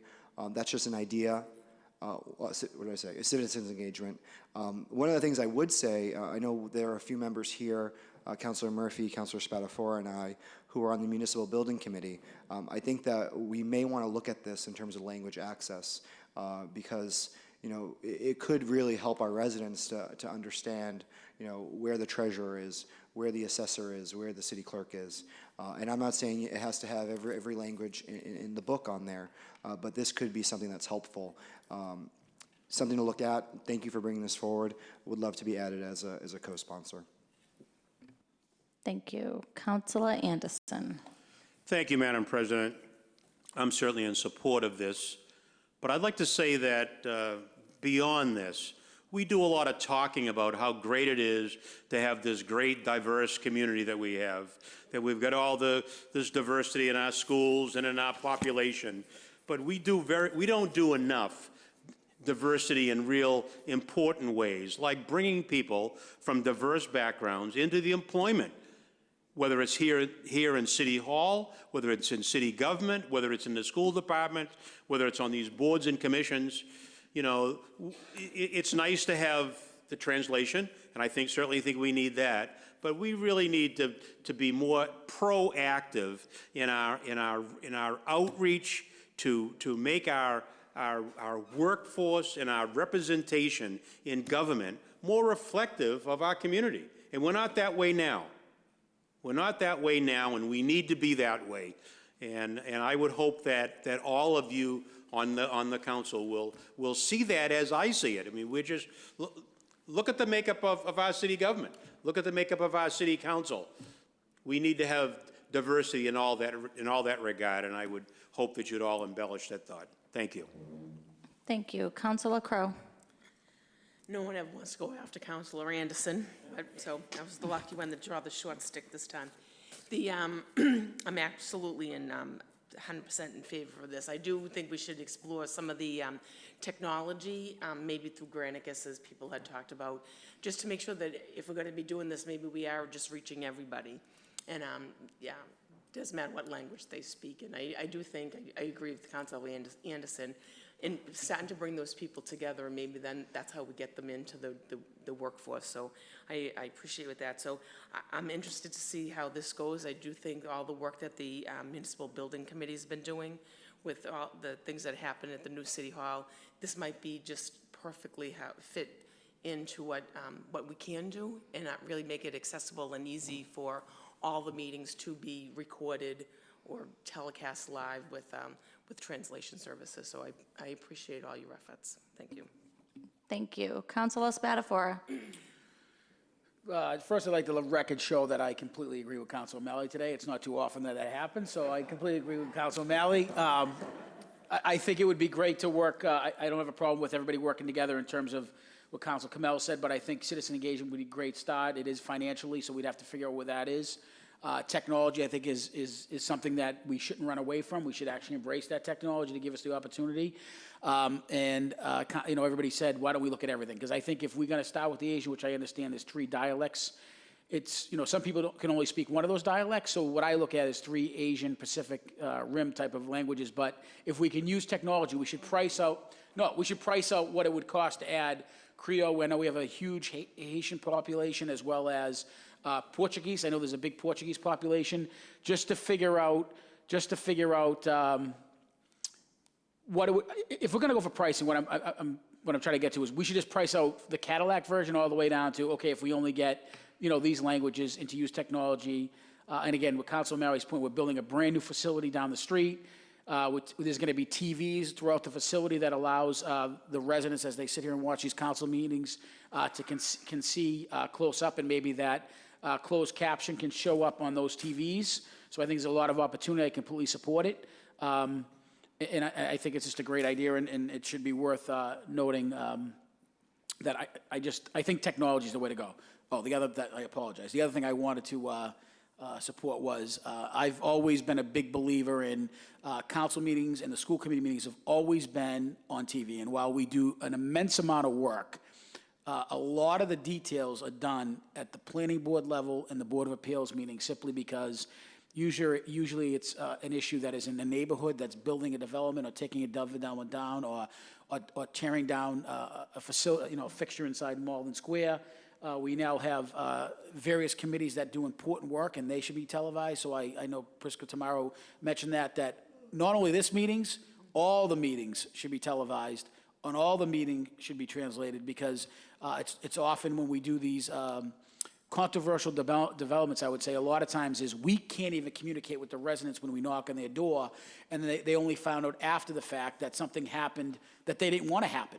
Or maybe they did want to happen, we just can't communicate. So I'm in full support of taking the next step and looking at adding that package to all the meetings. Thank you, Madam President. Thank you. Councilor Murphy. Thank you, Madam President. I, too, going to say I'm in support of this. I do think, though, that we need a plan. I do think it can go to Citizen Engagement Committee, which I think is the place for it. But I also think we need to establish basically a committee that includes more than the city council in order to bring this to the next level. I think we need someone from IT. We probably need a couple of residents who maybe, speak different languages to work with Councilor DiMaria and the Citizen Engagement Committee. The new City Hall, as Councilor Spatafora and Councilor O'Malley have mentioned, is being outfitted with state-of-the-art technology. All of the meeting rooms on the first floor are fully equipped to not only broadcast through MATV, they'll be able to live stream. Bluetooth technology is being, as part of the implementation process, so for the hearing impaired, we'll be able to provide that service. And I think there's some low-hanging fruit. We just rolled out a brand-new website. Our city website has translation in it. Folks might not know that that capability exists. So, I think there's a number of levels that we can go through to actually get us to the end game. But there is obviously a cost to everything, and I think we do need to get a handle on what direction we would want to take. Is it the use of technology? How do we start? Do we start with just, being able to tape all the meetings, and then if it's easy to put Granicus into multiple languages, like the city website, those might be first, second, third steps. So I think we definitely need a strategy and a project plan to do this. So I would suggest that we move this into Citizen Engagement Committee, and I would recommend that the Citizen Engagement Committee form an actual committee that encompasses more than the City Council. Thank you. Thank you. Councilor Winslow. Yeah, I'm very supportive of this, and that's a great suggestion by Councilor Murphy of really making sure that we have, people who are multilingual helping to guide us and making sure that happens. I mean, I'm really hopeful that not only do we receive input from a broader range of people in our community, but that we also tap people's knowledge and experience through that, and that helps shape the way Malden goes. So I think very optimistic there. And I do think, going out there and campaigning across the city and traveling a little bit internationally and not being a great language person myself, but having taken, basic Spanish in high school. And one of the things I realized is that there's a much bigger leap for people who travel from, Asia to understand, languages that are English or based on, romantic languages, as we might say. So, so I think there's just a more of a challenge, as we know, people who, people pick up languages much easier when they're younger, and if you've immigrated when you're older, it's just harder to pick it up. And for people coming from Asia, I think the barrier is even bigger because the alphabet's not familiar, the sounds are not familiar. So that is why there's so many more, at least in part, people from Asia who have a language barrier. So I think it's important that we work to bridge that because there's those reasons as well. So so it's understandable why that might be a priority, but I think having the steering committee will help guide us to identify resources that we can most efficiently communicate out to the most people as possible. So I appreciate the proposal, and it would be great to at least start this as we move into new City Hall. What an important statement that would be to help as we make that move. Thank you. Great. Thank you. Councilor Camille. Yeah, thank you, everybody, for your input and your support for this idea. I would just stress that this is a resolve. I think we're going to need more, just as everybody's pointed out, more strategy, more concrete steps, and I would say more papers beyond this to establish a committee to start doing these things.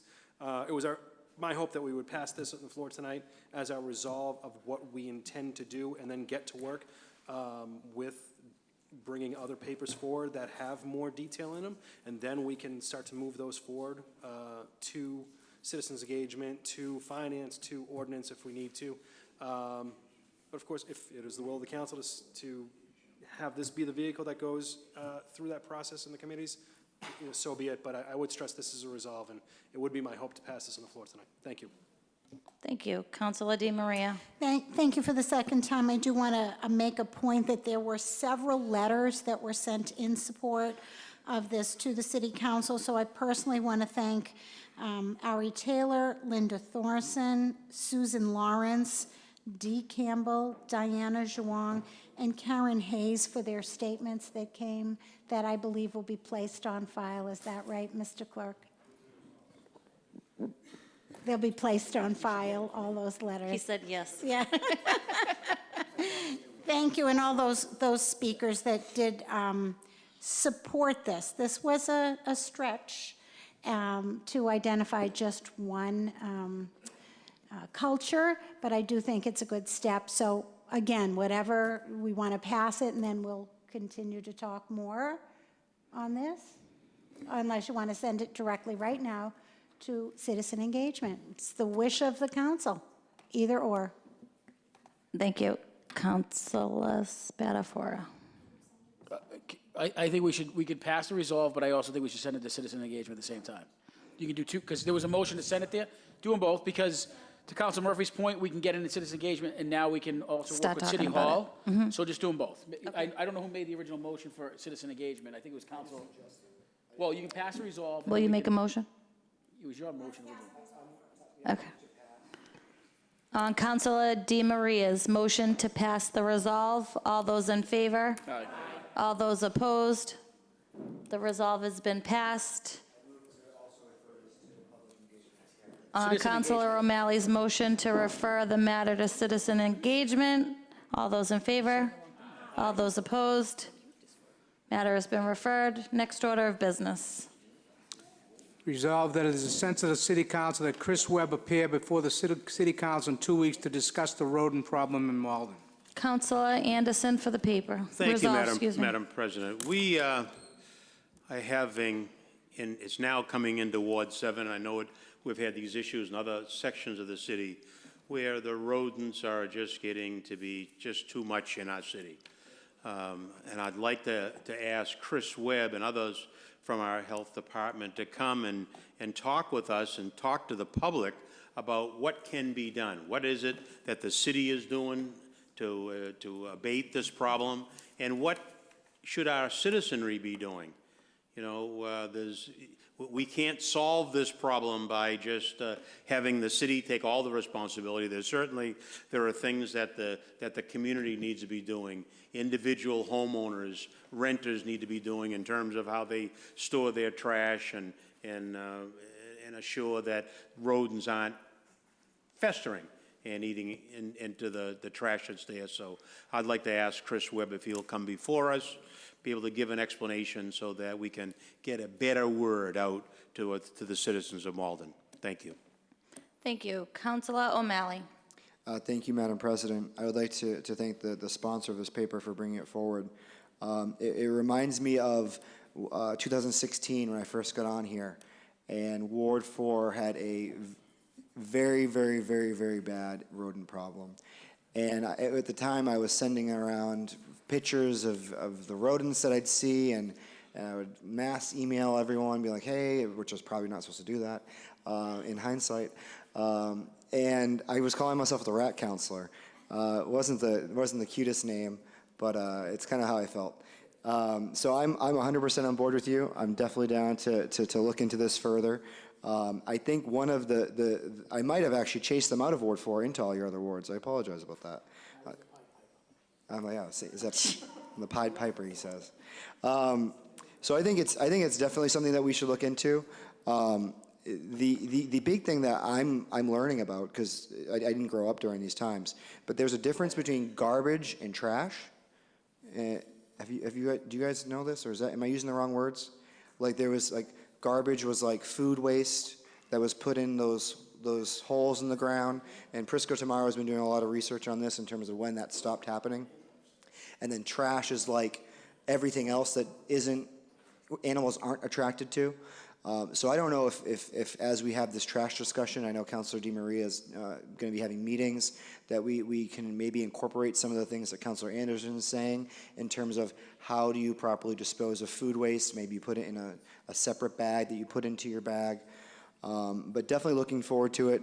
I think that was one of the reasons why I did propose a while back having an ordinance that would require us to put trash in barrels, not necessarily the covered barrels that we're talking about, but I do think this is something that we should definitely look into. I know I'm long-winded and everyone's getting sick of it, but there's one thing I do want to stress, and it's something I learned because I made the mistake. Anticoagulant rat poison is not the answer. Anticoagulant rat poison, what happens is rodents eat it, squirrels eat it, chipmunks eat it, wildlife eats it, dogs can eat it, cats can eat it.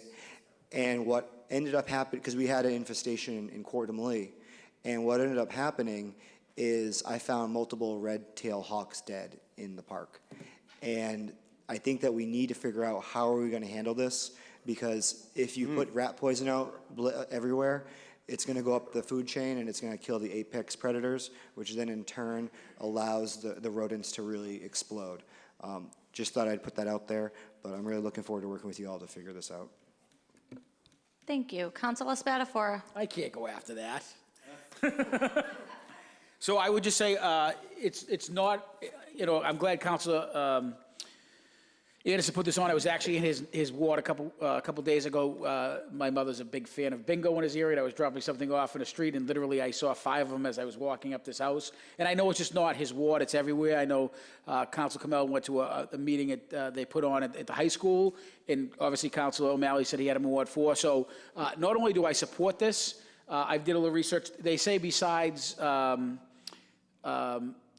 the garbage and the trash talk, there's also some talk in other communities that people are gardening more. So the gardening, people want to have homegrown produce, and this is attracting the rats to eat it. So a lot more people are doing that. So that's part of the issue. It's not all the issue. So I support Councilor Anderson's motion here, but I also think it's gotten to the point in the city of Malden where I would be willing to, I think we should advocate to the financial team for next year's budget to put a large earmark to either hire an outside company to come in and start doing this like we've done with mosquitoes in the past, because this ward by ward approach is clearly not working. I think it's just driving them to other wards. So I think, we talk about putting money where our mouth is, and we've talked a lot of great ideas, but I think this is a health issue. I don't want to use the word epidemic to scare people, but it's getting to that point, and I think we should advocate for a line item in the budget, whether we hire outside companies or whether we give to the Board of Health specifically for this rodent problem. I think it's that seriousness. So I support the council, and I also want to up the ante and ask the mayor to include that in next year's 2020 budget. Thank you, Madam President. Thank you. Councilor Kamel. Yeah, I want to thank Councilor Anderson for bringing this up. True, yeah, we have definitely had this issue in Ward 6 that has developed, I feel like it's developed a lot more over the summer. And you stole my thunder a little bit. Yeah, we did, I know Director Webb has some great information. He did hold a seminar at the high school attended by at least Councilor Winslow and I. A lot of great information, but this is a great venue to get that out even more, disseminate that knowledge to everybody. Absolutely agree in terms of financial. Let's look at what we already have in the budget versus what we need to put in the budget. I wanted to echo what Councilor O'Malley said about poison. This is coming from somebody who poisoned the hell out of a lot of mice that were in my house until my wife told me exactly the same thing that you did. You're basically eventually killing birds, and so it's something we want to kind of take into consideration. Lastly, I believe it's St. Patrick that drove the snakes out of Ireland. Are you thinking about? I don't know. Councilor O'Malley. He drew things towards him. Councilor Condon. Thank you, Madam President. Fortunately, we got no dead redbirds in Ward 2, but we have been finding dead rats. The MBTA has responded by putting bait boxes between Medford Street and the Malden Station, and it's made a world of difference. And I don't know who mentioned it, but we did track them right through the gardens on Pearl Street. They went right for those gardens, and any kind of trash left out, anything that had garbage unprotected by closed-off barrels. But it's made a difference, and Chris does have money to bring in outside exterminators to help us with this problem. And also the plan is to treat the roads as we dig them up and disturb what's going on here, that they pre-treat it to address the rodent situation. So I'm sure he'll come in with a lot of information in a couple of weeks, and thank you, Neil, for putting that paper in. Thank you. Thank you. Councilor Murphy. Thank you, Madam President. And actually, Council Carney just talked about one of the topics I was going to say is the road construction that we're all so happy to have done is a big issue with displacing the rodents. So a lot of times where there's construction done, you will see all of a sudden an increase in population where they're visible in the streets. And then when the construction's over, they kind of go back into their natural habitat underground. Not that we want them here, but they are effective urban life too. The presentation that Mr. Webb did at the high school, he did previously at the Salemwood School, and I attended, and it was very interesting because, you do find out things about fruit trees, gardens, pheromone trails, keeping, your property clean. It's not just trash, it's a whole host of things, which leads me to the question, do we want Mr. Webb to come in to talk to us about this, or do we want him to come in and do a mini presentation to the audience so that, because I think we've all heard this, so what is the actual purpose of this? Is it for him to just talk to us, or is it for him to talk to the rest of the city? And I think maybe we want him to do a mini presentation to the public that would be taped. I don't know, Councilor Anderson, this is your resolve, but. My purpose in putting it on the paper, on the docket, was to have him come in here and get the message, not just to us, out to the public.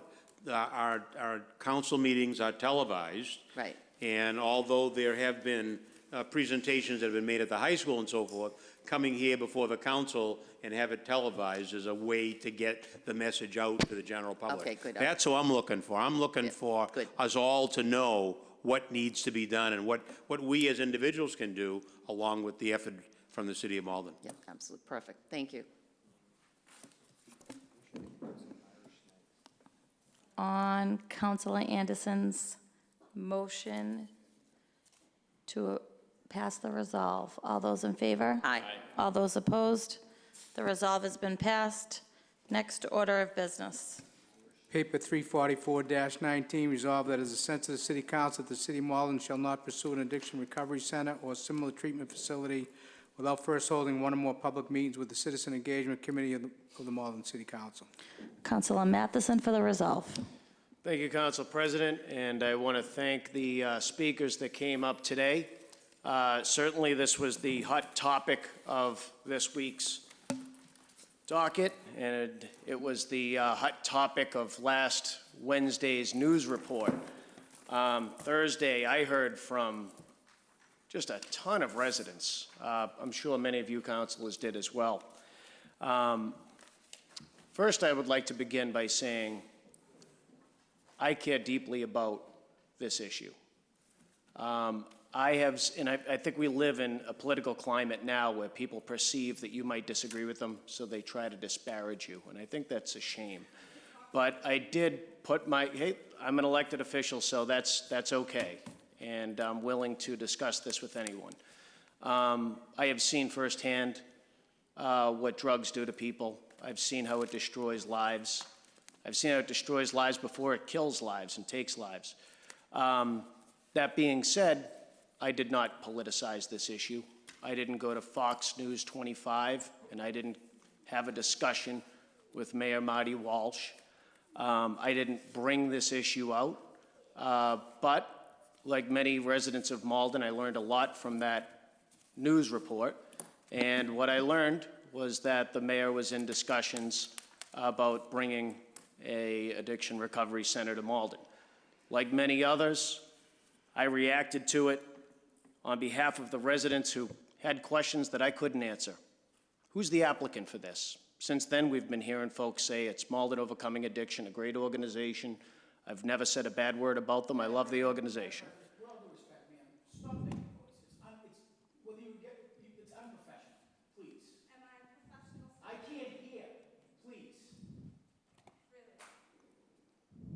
So, Go ahead, Councilor Matheson. so thank you.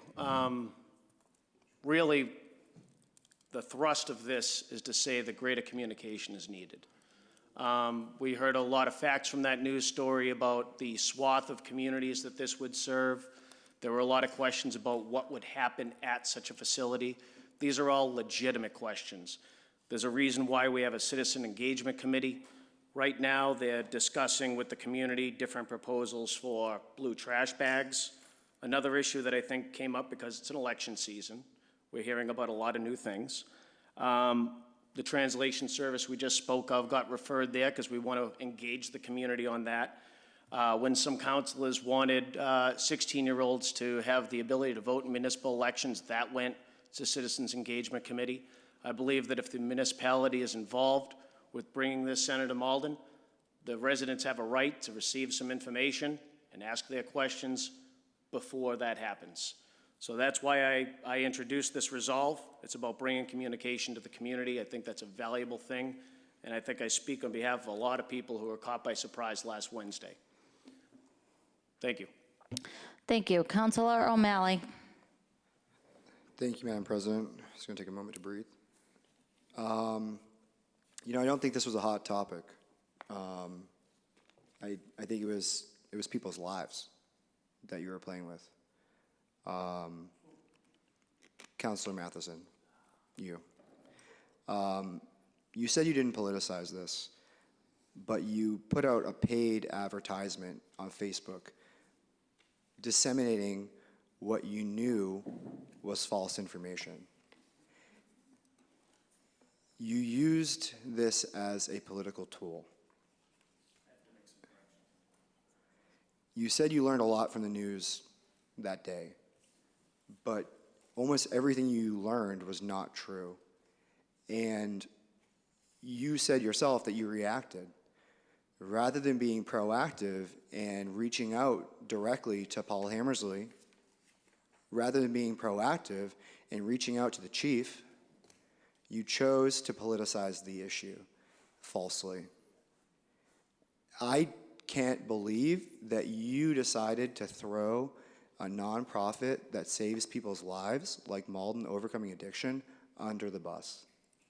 You are jeopardizing things they've been working towards for a very long time, and I honestly feel bad for you. Thank you. Councilor Camille. No. Not the second. You're not next. In terms of the rules here. So I'm definitely voting against this resolve, and that's not because I don't want the community to talk about these things. I'm going to vote against this resolve because this is a nonprofit going for a grant application. This is a nonprofit that has been doing amazing work in our city. They've been saving lives. It's been said that we do so much, we do too much, or we do more than other people. If there are people dying still, we're not doing enough. Okay?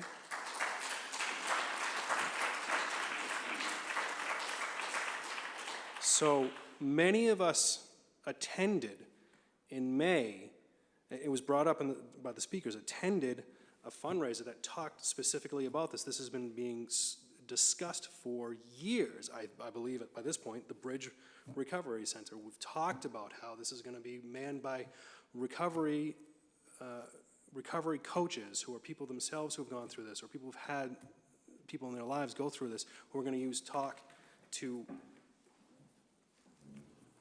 What is this? What is this? Yeah, this okay. Right. No. I want all of you, if you consider voting for this, to, some people have left. Look out there now. Think about the people in your lives. Think about the people in the city, and tell them. And understand the message you are sending with this. Okay. I'm not trying to beat up on anybody, and I'm not going in for anything here, but I'm just saying for all of us as a body, we're not going to just put this on one councilor. All this is a body. If we vote for this, we're sending a message that has the potential to let people die. So I don't care how many votes that I get later, whatever, or how many citizens are angry about it. I don't care if 80% of the people come out. and say that we should just let the other, well, if it's 4% die, no, I don't care. I'm going to take this, you know, I'm going to support what they're doing, and I'm not going to support this resolution, and I'm not going to engage in this, what was the word used earlier tonight? I can't remember the word. Anyways, so it's sensationalism. Thank you very much. I'm not going to engage in it. I'm not going to support it. I'm not going to vote against this, and I'll stand by that vote for however long I have to. Okay, thank you. Oh, I'll leave it to the other councilors. Thank you. Councilor Di Maria. Thank you, Madam President. I think I'm the only one up here that actually runs a 501c3 in my son's name. And MOA is a 501c3. And if anyone came to me and wanted my donations or my plans or my goals to be vetted through a citizen engagement committee, I would be really insulted, because I feel we as a 501c3 do a great work. And it's shameful that fake news went out there. It's shameful that we as a council didn't recognize that they were lies. It's shameful that we have something like this on our docket and we're talking about this. Malden Overcoming Addiction is a 501c3. They have a right to raise their money. They have a right to have their goals and their dreams. And certainly, we would talk to our community. Why would we, any of us, move forward with something like that without embracing this idea and goal with our community? The whole thing is shameful. It's been a horrible, horrible week. It's shameful to the sponsor. It's shameful, and I'll leave you with that word.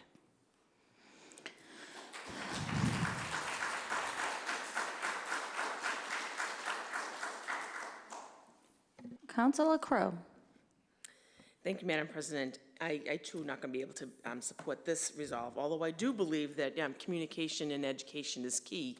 And I do think that wherever, if MOA got sort of the green light that they're even in the queue really for the money from the DPH, then wherever it lands, because they don't have a building, they're not buying a building, they would be renting from someplace, that I would assume that we've done in all of our wards would have just this. It would have a meeting to let people understand exactly what's going on, what's proposed of that. We've done that with South Cove when they wanted to go one spot, and then when they wanted to go another one, and heard what the community has to say. We've done that with the Bread of Life when they're working on their project.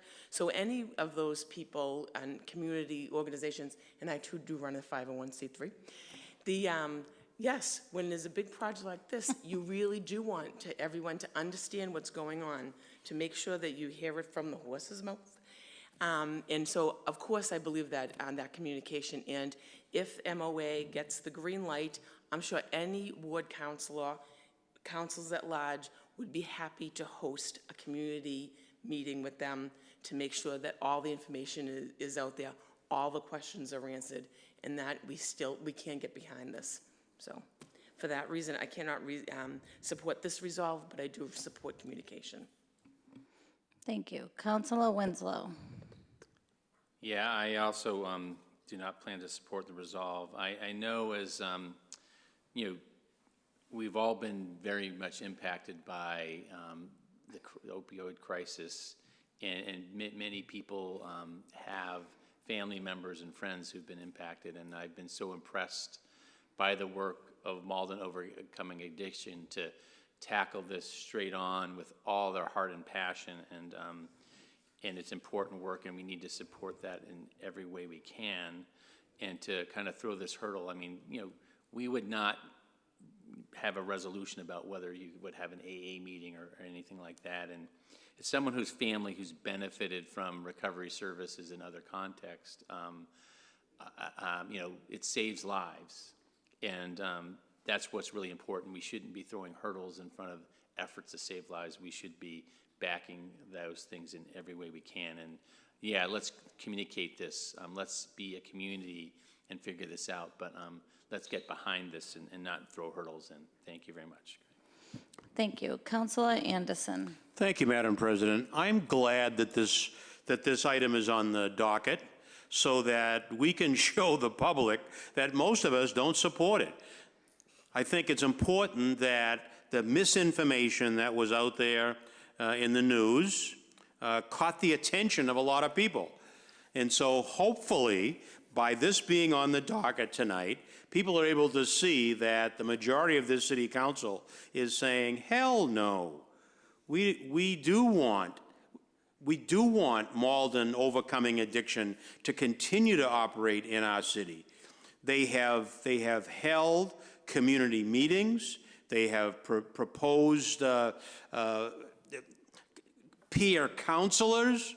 They have put the word out into the community in many, many different fashions. So it's not necessary for us to consider that it only has to go before the Citizen Engagement Committee for us to get the message out there.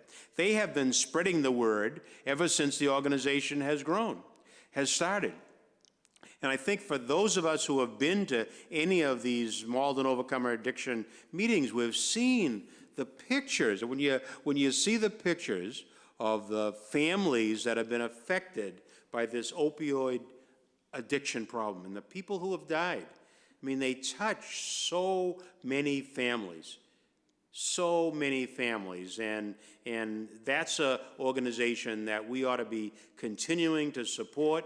Paul Hammersley has done an excellent job in leading the fray with all that, and there would be no way that I'd be willing to support this resolve that's on the docket this evening. Thank you. Thank you. Councilor Condon. Thank you, Madam President.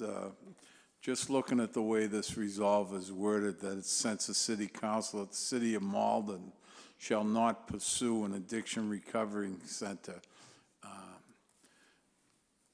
I find it offensive, to be honest with you, because anybody that's had a family member, and I think most of us have, somewhere along the line you've experienced it, and I pray to God if you haven't, you don't. But my hope is, I'm not going to support this because I don't like the wording in it, but I would encourage, and I'm glad I got to talk to Paul today, and I'm glad I got to talk to Chief Molis. But I'd encourage you very, very much to run your programs and include the parents and the grandparents so that they know how to handle it, because it's extraordinarily tough on the family members.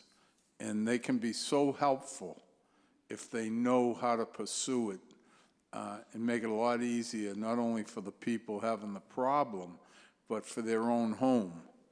And I hope you do that. I hope you have, like, maybe Al-Anon meetings there to help people cope with it. I know there's people that don't want it because they were misled by that report. And, you know, it just wasn't right the way it come out and the way people perceived what was happening. So I hope you move forward. I hope you take the position to get the information out to the neighborhood so that they understand what you're trying to do here as an organization. So don't get discouraged by it. As city council members, hey, you know, you have to deal with it. You're going to have people that don't want it. You're going to have people that want it. You're not going to win representing the constituents. Some feel the way they feel because they don't know what it's about. They've never experienced it. I think most of the people that have experienced it would know that it'd be a positive thing for the community. And I just hope the ones that reached out to me that wanted no part of it, I just hope to God that you never have to experience what a lot of us have. So keep moving forward. Thank you. Thank you. Councilor Murphy. Thank you, Madam President. And I think the Councilor Condon, the wording I think is really the issue here. It's not the city of Malden. And I think that, this was, if it was the city of Malden doing this, okay, then we should have a public hearing. There's no question about it. But it's not the city of Malden doing it. It's a 501(c), as Councilor DiMaria, so eloquently pointed out. And as Councilor Crowe stated, whenever a big project comes into the city, such as Bread of Life on Easton Ave or South Cove, which changed their location in the end to a much more suitable location for them and for their constituency to be close to public transportation, that these types of meetings will take place. And we've all brought up, I think, very, very good points, Councilor Condon. The peer-to-peer for parents, I think is, and I don't, not necessarily Al-Anon, but I think peer-to-peer for parents and family members, because they are just as affected and traumatized as the actual addict themselves or substance abuse disordered person. So I think it's very important that, information continue to go out. I know that you have, over the years, the banner has been hanging. It celebrates sober, on New Year's Eve, at all of your functions, your, whether it's the candlelight vigil, which I could even just cry thinking about, or, your day, your family day down at Lincoln Park. MOA is out there in the community. You're trying to embrace the community. I think you'll continue to get the word out. That news article by, if anybody should be ashamed of themselves, okay, to me, it's one group, and that is Fox News 25. That was just horrible. It set all this in motion, all of this entire city upset, people, one side against the other. They are to blame for what's going on here. I think we just all need to kind of take a deep breath, step back, get our center again, and move forward in a direction that's going to help our citizens, our families, and everyone who's suffering from the disease of addiction.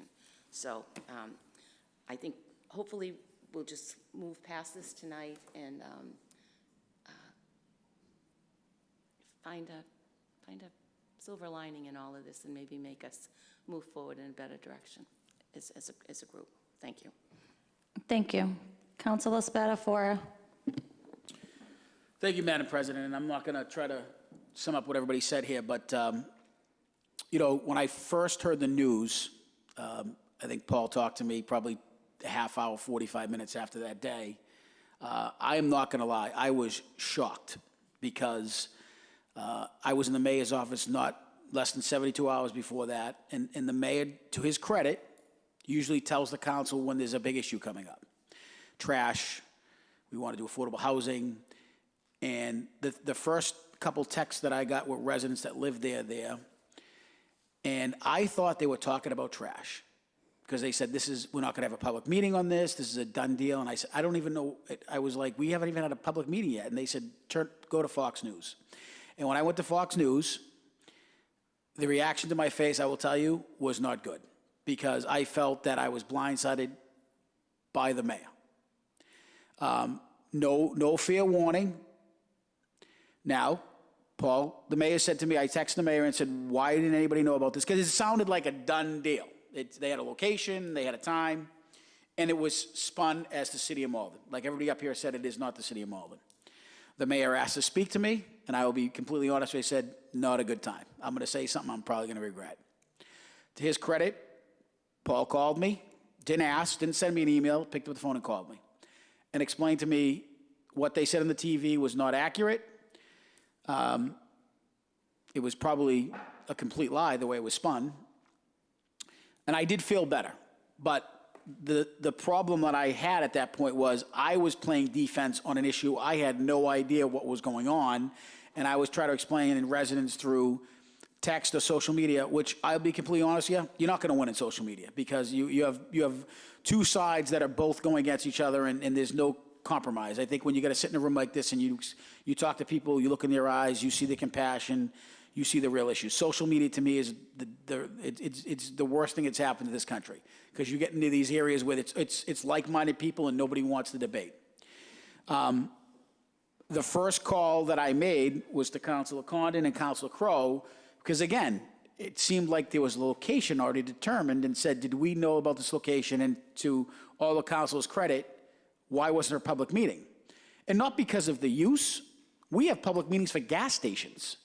Why wouldn't we have a public meeting for this? And to Councilor Crow's point, every development on Commercial Street in the last 3 years, from the Haitian Community Center to WIC to the what's the hospital again? South Cove, we had public meetings. And I think that was a challenge to the council, who had no idea. Again, I was playing defense in the news. So I've talked to residents.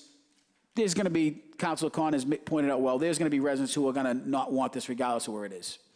There is probably nobody in this council or in this room right now who doesn't know somebody or related to somebody who's died from the opioid crisis. And it's sickening. I mean, I think the stat has been said, and I repeated it. It's the first time in modern history that Caucasians' life expectancy has gone down and is literally linked to opioids. It's the first time in modern history, like 90 years of reporting. So there is obviously a need. But I think the council sent the message: it is not the city of Malden. Public hearings are going to happen as part of any approval process for any use, not just South Cove. I mean, again, not to be funny, but we do it for Dunkin' Donuts. We do it for hair salons. You do public hearings, and Councilor Crowe has already said that's the same hearing. I would just say, be careful how we approach the news, because clearly they painted a picture that was not true, and by having Marty Walsh point out and saying thank you to Malden really set some anger out there. So I do applaud Paul for not texting me, not sending me an email, but literally picking up the phone and saying, I want to talk to you. And I consider Paul a friend, and do I feel better about it? I do. But I just think from a planning perspective, when the mayor of a city gets on there, it seems like it's validated and it's a city-approved event, and it wasn't. But that's how the news works. So we all have to understand that and be prepared when we go ahead and do any type of outreach, regardless of what it is the news is going to spin it the way it sells newspapers or flips you make just put on the TV. It's unfortunate, but I think it was good to have this discussion, and I look forward to continuing the discussion as well. Thank you, Madam President. Thank you. Councilor Matheson. Thank you, Chair. So, in keeping with what Councilor Spatafora said, there was a lot of misinformation. That report indicated nothing about Malden overcoming addiction. Neither did this resolve. But 8 of the 11 councilors here all made it about Malden overcoming addiction, which we've all recognized as a good group doing good work. And they said, we don't want to sensationalize it, but they got really upset and defended Malden overcoming addiction. I completely understand that, but that's not what this is about. It's about clearing up the information that was presented in a news story that the public really knew very little about. So I won't apologize for trying to bring information out to the public. If the city of Malden is involved, and that's why it was worded this way, that's a very important thing that the public needs to know. And I think if the mayor's going to get on TV, it's very important which information he puts out there. With all of that being said, I think we can see where this resolve is going, and I'll make a motion withdraw. Thank you. On behalf of the chair, can I throw my 2 cents in? Last week, after reading the article online, waking up, scrolling through Facebook like I do just about every day, I read this article, and my first reaction was, I texted Paul.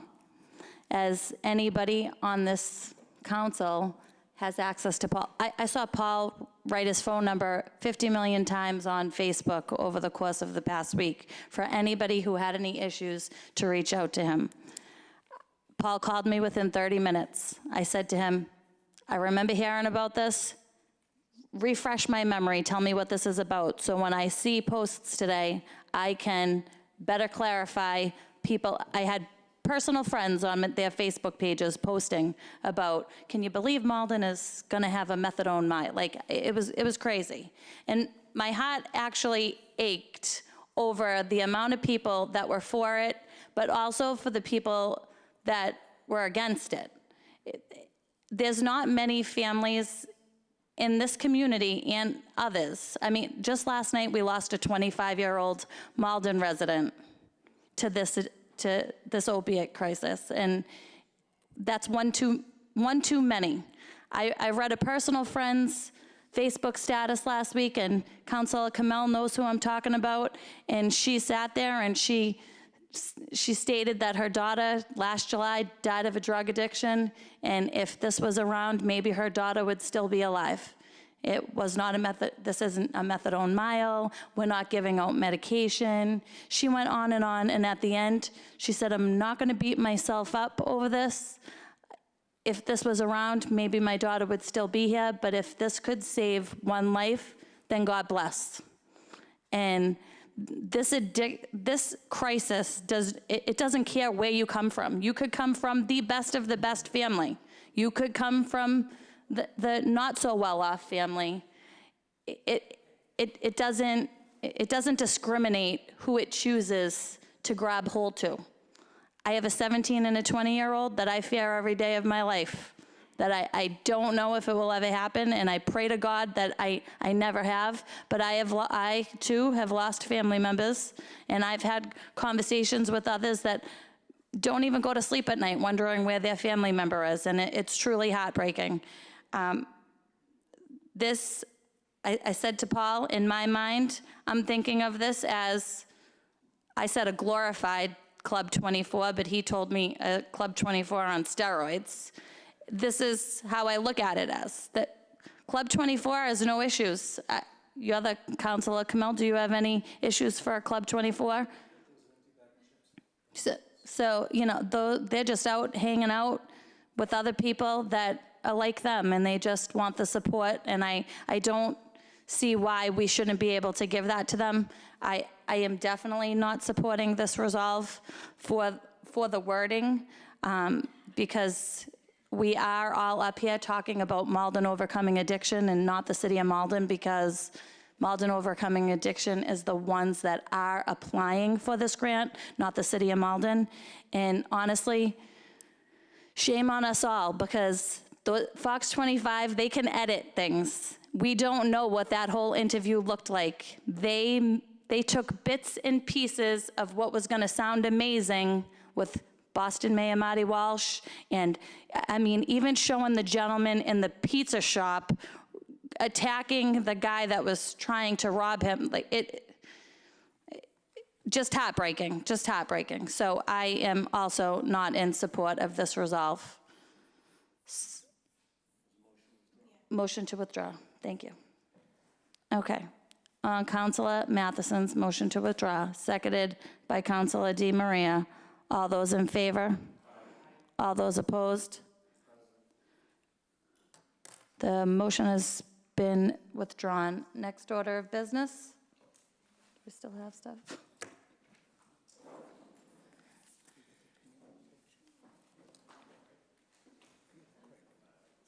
You?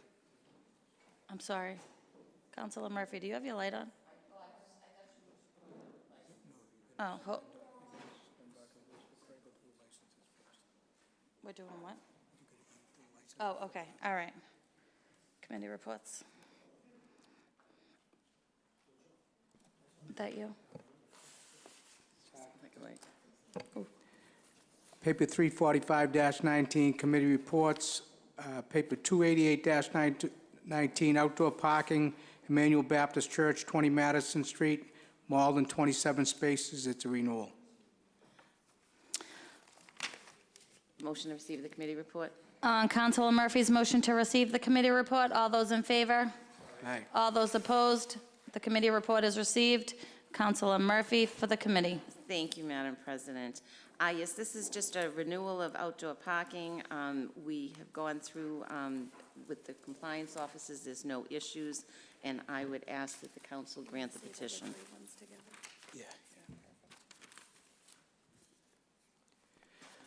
On Councilor Murphy's motion to grant petition. The petitions, all those in favor? Aye. All those opposed? The petitions have been granted. Next order of business. Two other license committee reports on paper 314-19, a livery license for Amanda Singh, 27 Alpine Street, apartment number 3, Malden, 1 car, it's new.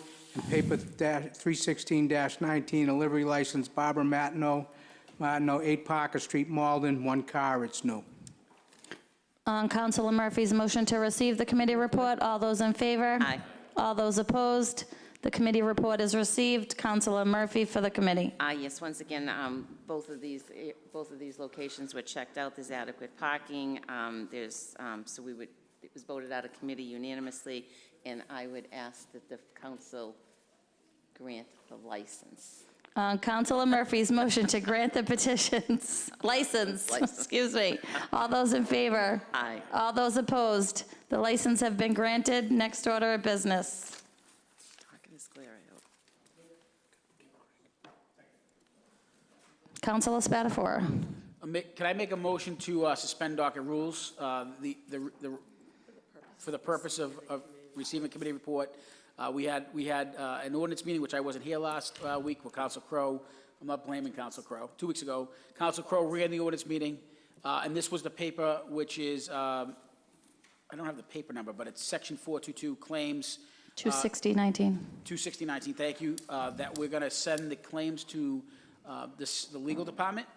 The city solicitor will have the following duties, and it just didn't make this docket, so we'd like to suspend docket rules to receive the committee report, and then we can vote it out so we can get claims out of finance and into the city solicitor's office. And I have the section that we're going to be adding, which is, I believe, add section F, if I can just read it now. Section F, to serve as the claims, it will read, all claims made against the city for damages and other such claims as may be referred to the Committee of Finance shall be forwarded to the city solicitor, who is authorized on behalf of the Committee of Finance to take such steps as the city solicitor deems expedient for the defense of the city in the resolution of said claims in an amount not exceeding $500, which is standard, provided that no claim shall be paid except in the reimbursement for paid receipts to companies doing business in the Commonwealth. Claims so allowed by the city solicitor shall be certified by the Controller of Accounts to the treasurer without further examination. Notice of all injuries to persons or property shall be forwarded forthwith by the officers upon which who such notices, Old English here, may be served to be the city solicitor for examination. And then we're going to amend section 2.10, which we're going to add in F, to serve that the claims officer on behalf of the City of Finance pursuant to section 422, and that inserts, the city solicitor shall have the following duties: to draft all deeds and other legal documents on behalf of the city, to examine all real estate titles to be conveyed to the city, to pursue and defend all actions in suit commenced by or against the city, its agents, servants, officers, and employees, and allowance for travel expenses without the city of the shall be granted as appropriated, to do every incident to the office required by the city council or committee thereof, and to furnish at the request of any officer a legal opinion on the municipal matter. So we're adding that to the duties of the city solicitor now to take on the claims. I apologize again not being in the docket, but that is the rationale behind the suspension of the rules tonight. Any questions, be happy to answer. Or Councilor Crowe, who actually ran that meeting. On Councilor I'm tired. Spatafora's motion to suspend docket rules. All those in favor? All those opposed? Let's.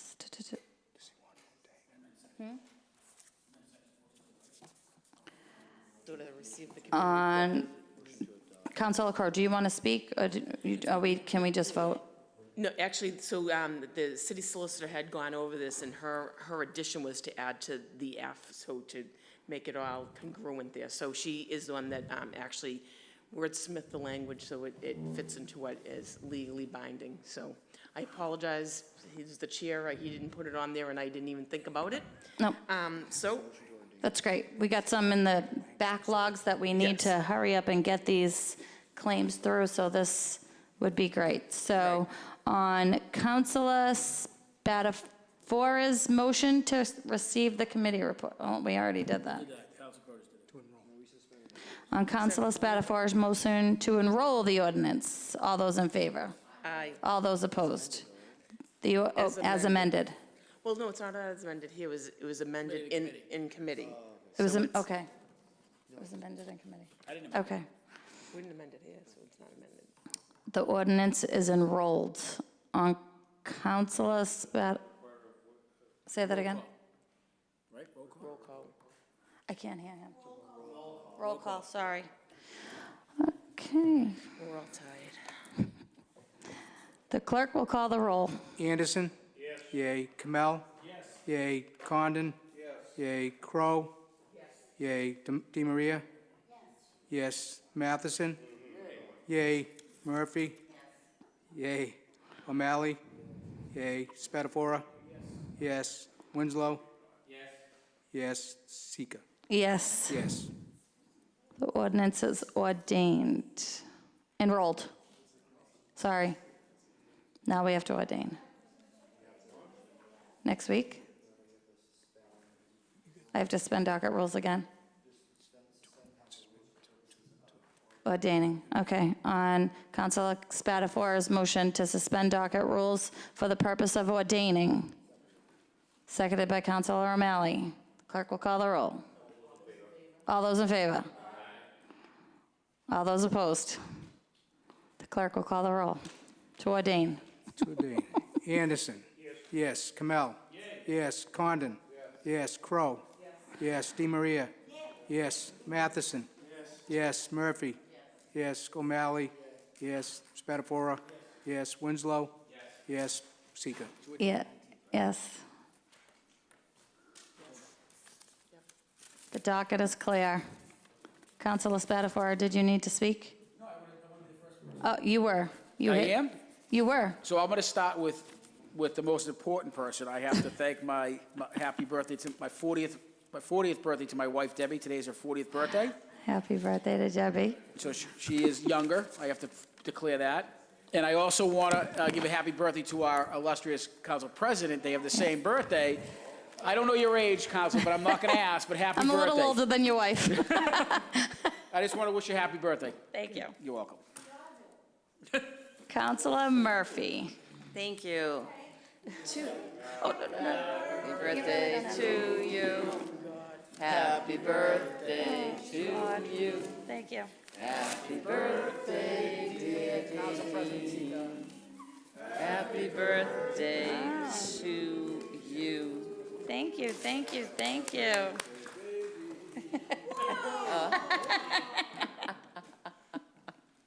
We can have fun here. Yeah. Councilor Murphy. Okay, I have two things. The first thing is that this Saturday, for those of you who like the Malden River or who just would like to take a canoe trip, there is a free cruise in a canoe with the Friends of the Malden River. It is free, but you do have to sign up. And you can sign up or register for one of the time slots by going to mysticriver.org/Malden River. Once again, that was mysticriver.org/Malden River. The canoeing times are 10, 11, 12, and 1 p.m. You do not need any experience in canoeing to be able to go out for a ride and see the Malden River, which is safe for boating. So I hope to see you down there. They hope to get a good crowd. We're trying to publicize the Malden River and make sure people know that it is there and that activities can take place on it. The other thing that I'd like to announce is that I'm having a Ward 5 meeting. The Ward 5 meeting will take place on Thursday, October 3rd at 6:30 p.m. in the Forestdale School cafeteria. This meeting is specifically to address speeding and public safety. Chief Molis, Captain Cronin, and Lieutenant Tuxbury will all be in attendance. So I would urge Ward 5 to come out to speak to the police department about the concerns you have in your neighborhood with traffic, whether it be cars, motorcycles, bikes, or commercial vehicles.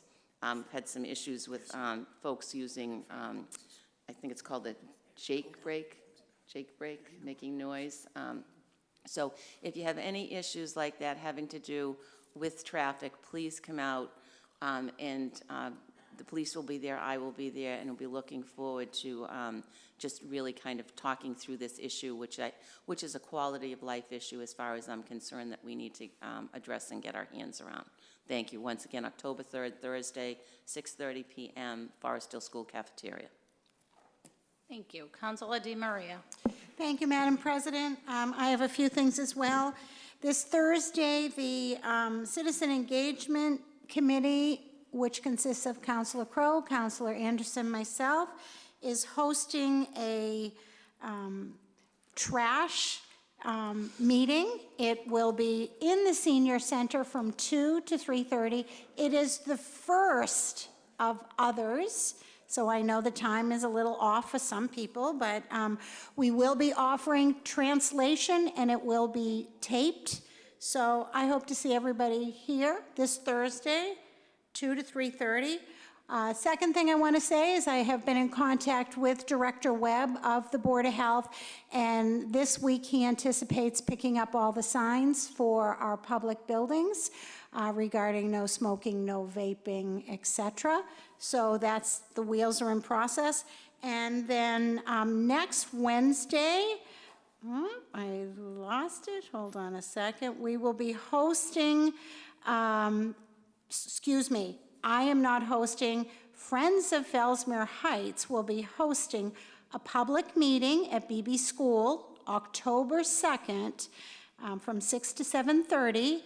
And what it is actually is a dissemination of information that the Architectural College did a survey, and they've worked so hard. They have the results of ideas and thoughts for that Malden Hospital site. So all are welcome. So I think that's it. Thank you very much. Thank you. Councilor Winslow. Yeah, I know many of my fellow councilors and the mayor came out to the Hispanic Festival at the high school on Friday night. It was a very wonderful evening of dancing and food and just camaraderie. So just thank you so much to the North Shore Hispanic Association and Gladys Rivera Rogers and her team who helped put all that on. It was a very nice event. And then the other thing is this Saturday at 9 o'clock at Fellsmere Pond, there's the annual cleanup happening. So show up on Sylvan Street, and there'll be some cleanup before you maybe canoe on the river. Thanks. Bye-bye. Thank you. Councilor O'Malley. Thank you, Madam President. I just want to let everyone know that this Saturday, September 28th, 10 a.m. to 2 p.m., St. Paul's will be hosting their annual flea market on the lawn, and that's on the corner of Florence and Washington Streets. You can find some great antiques, mid-century modern furniture, baked goods, etc. Definitely come out and check out the lawn. In addition, next Sunday, October 6th at 10 a.m., St. Paul's will do a blessing of the animals, so you can bring your cat, your dog, whatever animal you have, to have them blessed. And then finally, I just want to wish the Jewish community a happy Rosh Hashanah, Happy New Year. And that's it. Thank you. They may, yeah, I think so, if you have a pet one. Councilor Crowe. Thank you, Madam President. Thursday, very busy day, like every day. The Ferryway PTO will be hosting Family Fun Night from 6 to 7:30 at the Ferryway School. The free hot dogs and popcorn and lots of activities. So it's a great time to get out and meet some of your neighbors. And so I hope to see everybody there. Councilor Kamel. Yeah, so it's been a little bit of time since it happened. It was 2 Saturdays ago, but this is the first council meeting since then. Just wanted to wish a happy 20 years in Malden to the Chinese Cultural Connection. Had a great event at the Malden Library that many of my colleagues here were at, and we were happy to be there and really glad to have that as part of our community for 20 years now. Thank you. Thank you. Behalf of the chair, I just want to remind everybody, Sunday, October 6th is Malden's second annual Public Safety Day. It's a Touch a Truck event with the fire, the police, the DPW, the Board of Health. All the departments are coming out. It's October 6th. Yep. 11 to 3 at Linden Park, 29 Westcott Street. Going to have some pizza, hot dogs, lots of fun for the kids, pumpkins. Girl Scouts are going to be doing face painting. So it's a great day, family fun day, free. So make sure you come on out October 6th, Linden Park. Thank you. Do I have a motion to adjourn? On Councilor DiMaria's motion to adjourn, all those in favor? All those opposed? Anyone? Meeting is adjourned.